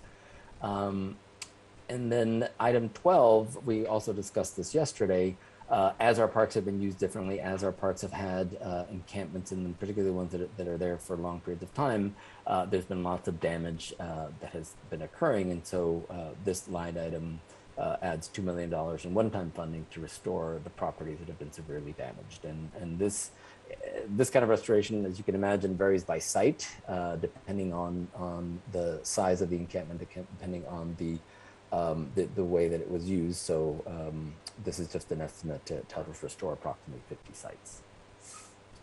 Item 13 also adds funding to support our efforts to encourage park code compliance and increases our capacity to address issues related to cleanliness and safety in parks and beaches. Specifically, we're proposing adding $300,000 to a contract with security. And this is to support our late night program, as well as the support of beach closures at Alki and Golden Gardens during peak seasons, which we've seen have been very necessary. This also adds $40,000 to increase a dispatcher position from half-time to full-time, just to respond to increased call volume. And then also allocate some funding as we seek to pilot new approaches and investigate best practices across the country as we seek to provide safe and outdoor spaces for all community members. And then finally on this slide, item 14 is related to Fort Lawton maintenance, and this increases the funding for the maintenance of Fort Lawton property, which, as council knows, the city's leasing from the U.S. Army. This just allows us to increase security and maintenance at the site, and this represents half of the costs that are being shared with the Office of Housing. Next slide, please. On the capital side, in addition to the restoration of the capital MPD funding on the previous slides, our 22 proposed budget also adds $23 million of REIT into our capital projects, including $16.7 million for major maintenance priorities, which some of which was restored from the COVID reductions. And some of the items here include things like funding for ADA projects, funding to support the Garfield Superblock project, adjusting budget for the boat moorage project that we're in the middle of, and also creating a new discrete project for things like the pedestrian bridge at Carkeek Park that needs replacement, which is $2.2 million in 2022, but we estimate that's about a $5 million project. And it also includes the delaying of Soundview turf conversion projects to accommodate emerging needs through 23 and 24. It also includes $1.25 million of REIT added to the Major Projects Challenge Fund to support the Green Lake Small Craft Center and their fundraising efforts, as well as the South Park Community Center and campus projects, which builds on the $1.5 million from MPD in 2022. This budget includes $1.5 million for Outdoors for All and their project to renovate Magnuson Building 18, as well as some funding for municipal energy projects, and $3 million was added for the replacement of Pier 58. And then I'll go ahead and go to the last one here, Park Fund balance on item 16. As council is aware, during the pandemic, the Park District provided a reliable funding source to allow us to pivot operations to mission essential functions, and allowed us to retain our highly trained employees to provide parks and recreation services as deemed safe and as we began to come back to some extent from the closures from the pandemic. So in addition, throughout the pandemic, we implemented a pretty, I think, significant and very conservative fiscal management approach to our expenditures. And as a result of the great effort of our staff and sort of tightening of the belts, we were able to identify about $9.5 million of fund balance in our park fund that now is going to be utilized to support certain capital projects that were impacted during the pandemic. This includes restoring $3.5 million towards developing the new parks, these land bank sites that we've been working towards.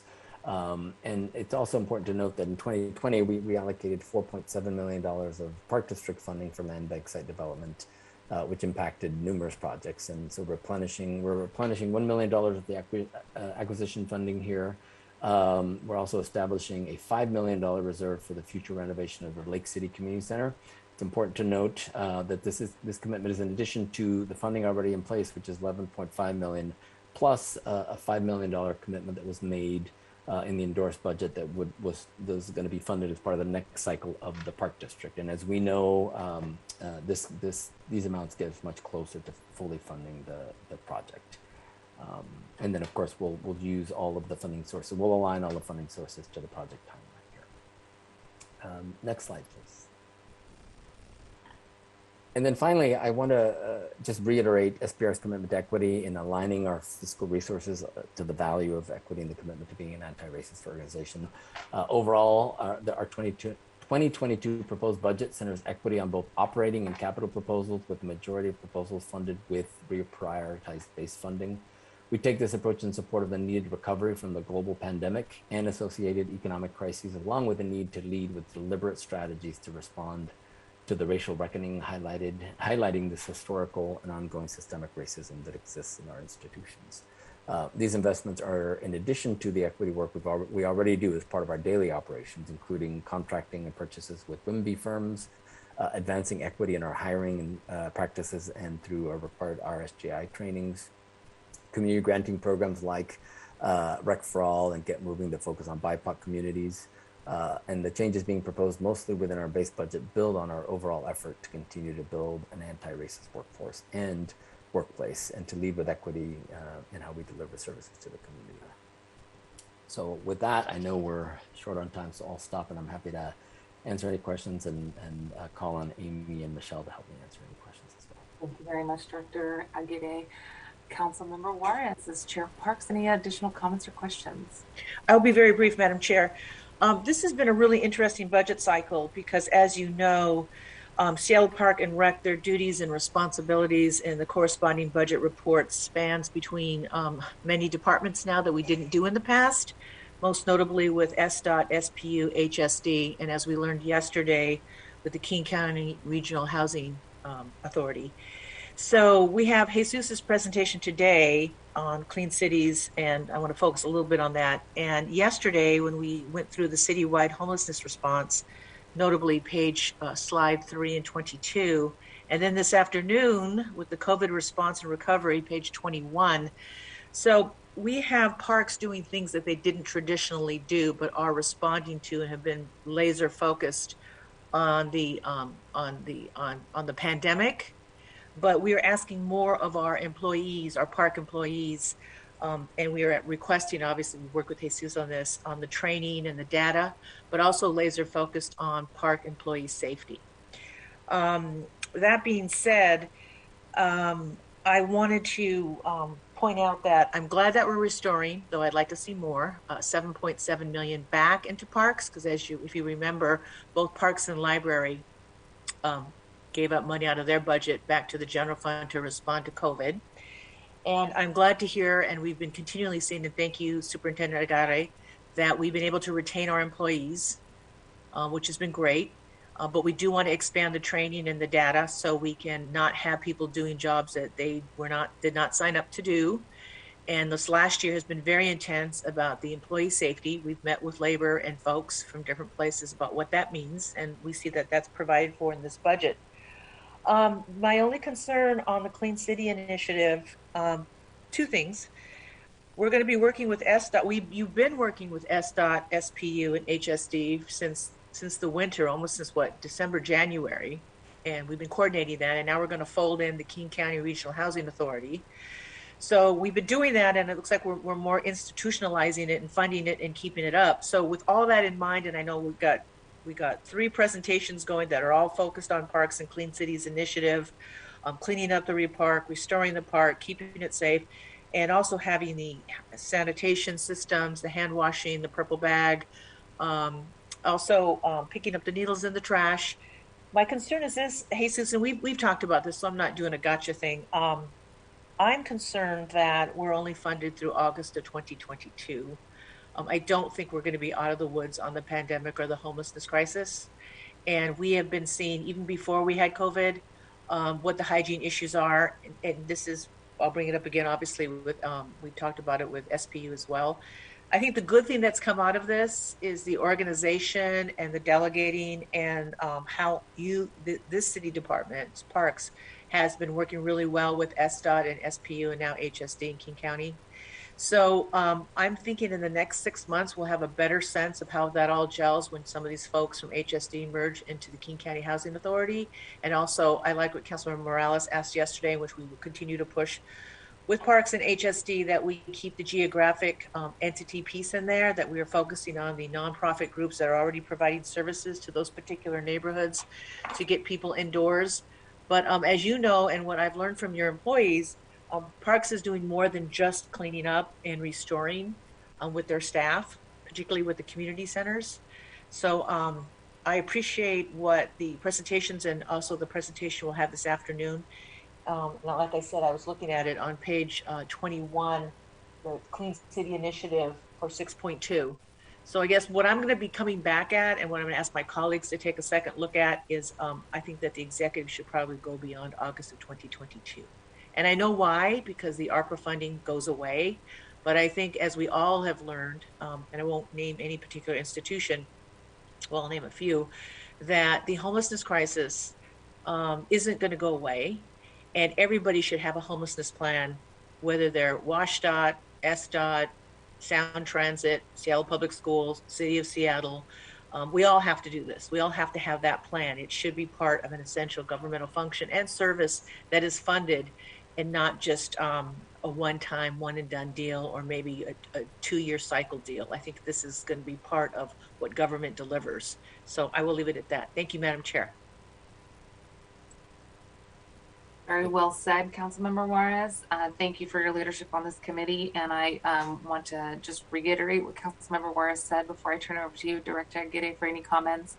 I think you've heard a large number of the council members over the last 2.5 days talk about how health and hygiene, along with housing, are our top priorities. And again, I want to underscore what Councilmember Juarez just said, that is traditionally not what Parks has taken on, and how we address this budget going forward over the next 2 months is going to be imperative for me, that we center our conversations around health, hygiene, and housing, and that we ask ourselves, the right questions about whether or not that's being housed internally in the right place, to make sure that we're setting you all up for success, so the community can be successful in receiving those services. So I know there's going to be more conversations on that, but I want to make sure that folks know, for our council, this is going to be a huge priority to see that through calendar year 2022, from what I'm hearing so far. Director Gide, please go ahead. Yeah, thank you, Chairman Scott. I appreciate those comments, and also, Councilmember Juarez, very much appreciate your comments. And I think it's also important, as you both have said, to recognize that the staff of Seattle Parks and Recreation really stepped up throughout the pandemic, and not just to do what we could within our regular work, but really doing much more than we normally do. But our staff is the kind of individuals who step up and do what's necessary. Now, that said, their work has changed dramatically, and we need to continue to focus on ensuring that they have the capacity, the training, the skills, the resources, as well as the support, and making sure that we're thinking through what's appropriate for Seattle Parks and Recreation staff members to be doing and not doing. And I think that I appreciate that we can continue to have those conversations. Specifically around, but so anyway, I'll end with just expressing just my gratitude to the team at Seattle Parks and Recreation for always being willing to step up and do whatever was needed, particularly to serve our neediest community members. Specifically, Councilmember Juarez, with regards to the Clean Cities Initiative, we included it through August. The idea is that obviously this was supposed to supplement and enhance what was happening, what we normally do on a regular basis in terms of our own maintenance and cleaning of the parks. But of course, as this pandemic has been unpredictable, we understand that those things change, and we're happy to work with you and the rest of the council to think about what that might mean, and have already begun discussions with central staff about providing enough information as you all make those deliberations. So thank you. Excellent. Thank you very much for those comments. I am not seeing, oh, excuse me, Councilmember Juarez, did you have anything else? I thought I saw a hand. Okay. I'm not seeing any additional hands right now. I want to just ask one very brief question. On slide 5, it talks about the South Park Community Center, and it's okay. I don't think we need to put it up on the screen or anything, but I did just want to ask, for investments that are looking at expanding the Duwamish Valley program, we know that there's community goals around community-owned nonprofit space and housing. Is there an opportunity for community members to engage even further in the investments in the Duwamish Valley for potential community ownership over the land that the city currently owns? We've heard a lot of frustration over the years, and Councilmember Herbold, I see your hand up too, over folks wanting to have ownership and then kind of having a last minute city purchase, or sometimes it gets sold to somebody else. So any thoughts there about community ownership as we look at that South Park Community Center area? Sure, thank you. One thing I'll say, and I appreciate that, and certainly appreciate the community's interest, and I know that we, along with several other departments, have been working closely with various folks there to try to address some of that. One project that I'm really excited about that just closed, which is purchasing a property that is adjacent to the Duwamish Waterway Park. The idea for this property, we've got a few years to figure out what to do with it, because it's still being, we accepted the lease that's currently on site. But the idea there is work with our partners at OPCD, work with the various folks here in the Duwamish Valley Action Plan to figure out what we can do there and what kind of use can be there. And of course, we want to be very thoughtful and careful about the legalities about the funding and how we can do that. But that is certainly something that we're really interested in trying to sort through to see if there's a way to achieve what you just described, Chair Muscat. Thanks so much. And we have one more minute. I'm going to turn over to Councilmember Herbold for a very brief question to round us out. Thank you. Just want to, on the table, another question about South Park. We know that because of renovations inside the building as well as site improvements in the upcoming year.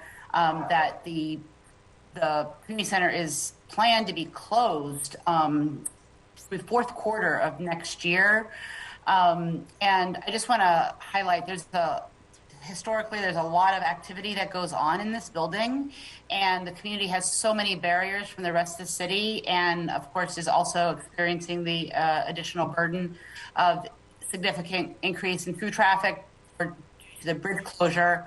As I understand it, the improvements to the building are roof replacement, HVAC system upgrades, renovation of the restrooms, lobby, and kitchen spaces.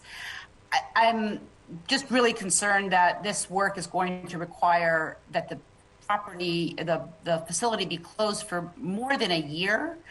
And what else is available to the young people in particular? That neighborhood has the highest per capita youth of any neighborhood in the city. And I want to understand what we have planned as an alternative for recreational opportunities beyond the investments, of course, that we're making in youth development of youth leadership in the Duwamish Valley Action Plan. Thanks.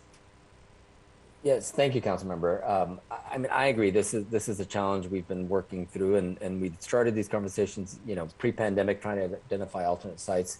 We haven't yet found an alternate site. We're going to work with our friends and partners at the libraries to see what we can do.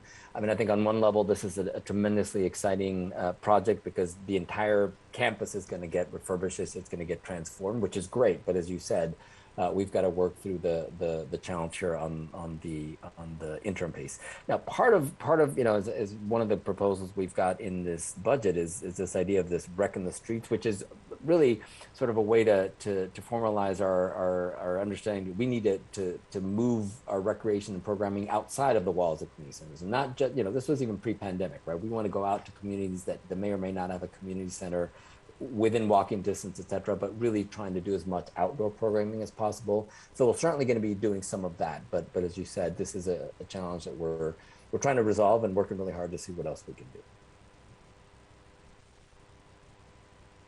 Great question. Thank you very much, Councilmember Herbold.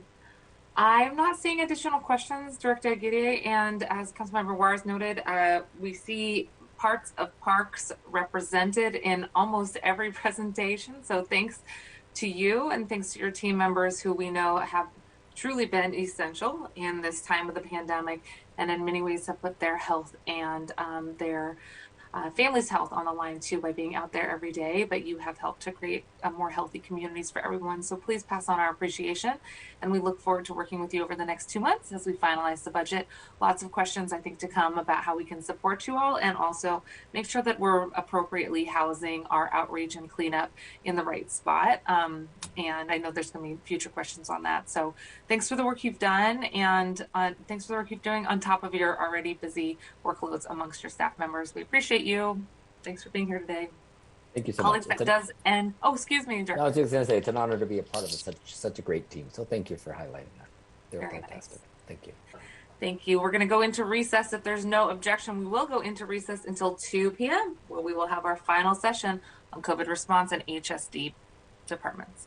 All right, hearing no objection, we are adjourned until 2. Have a great rest of your lunch break. Bye-bye.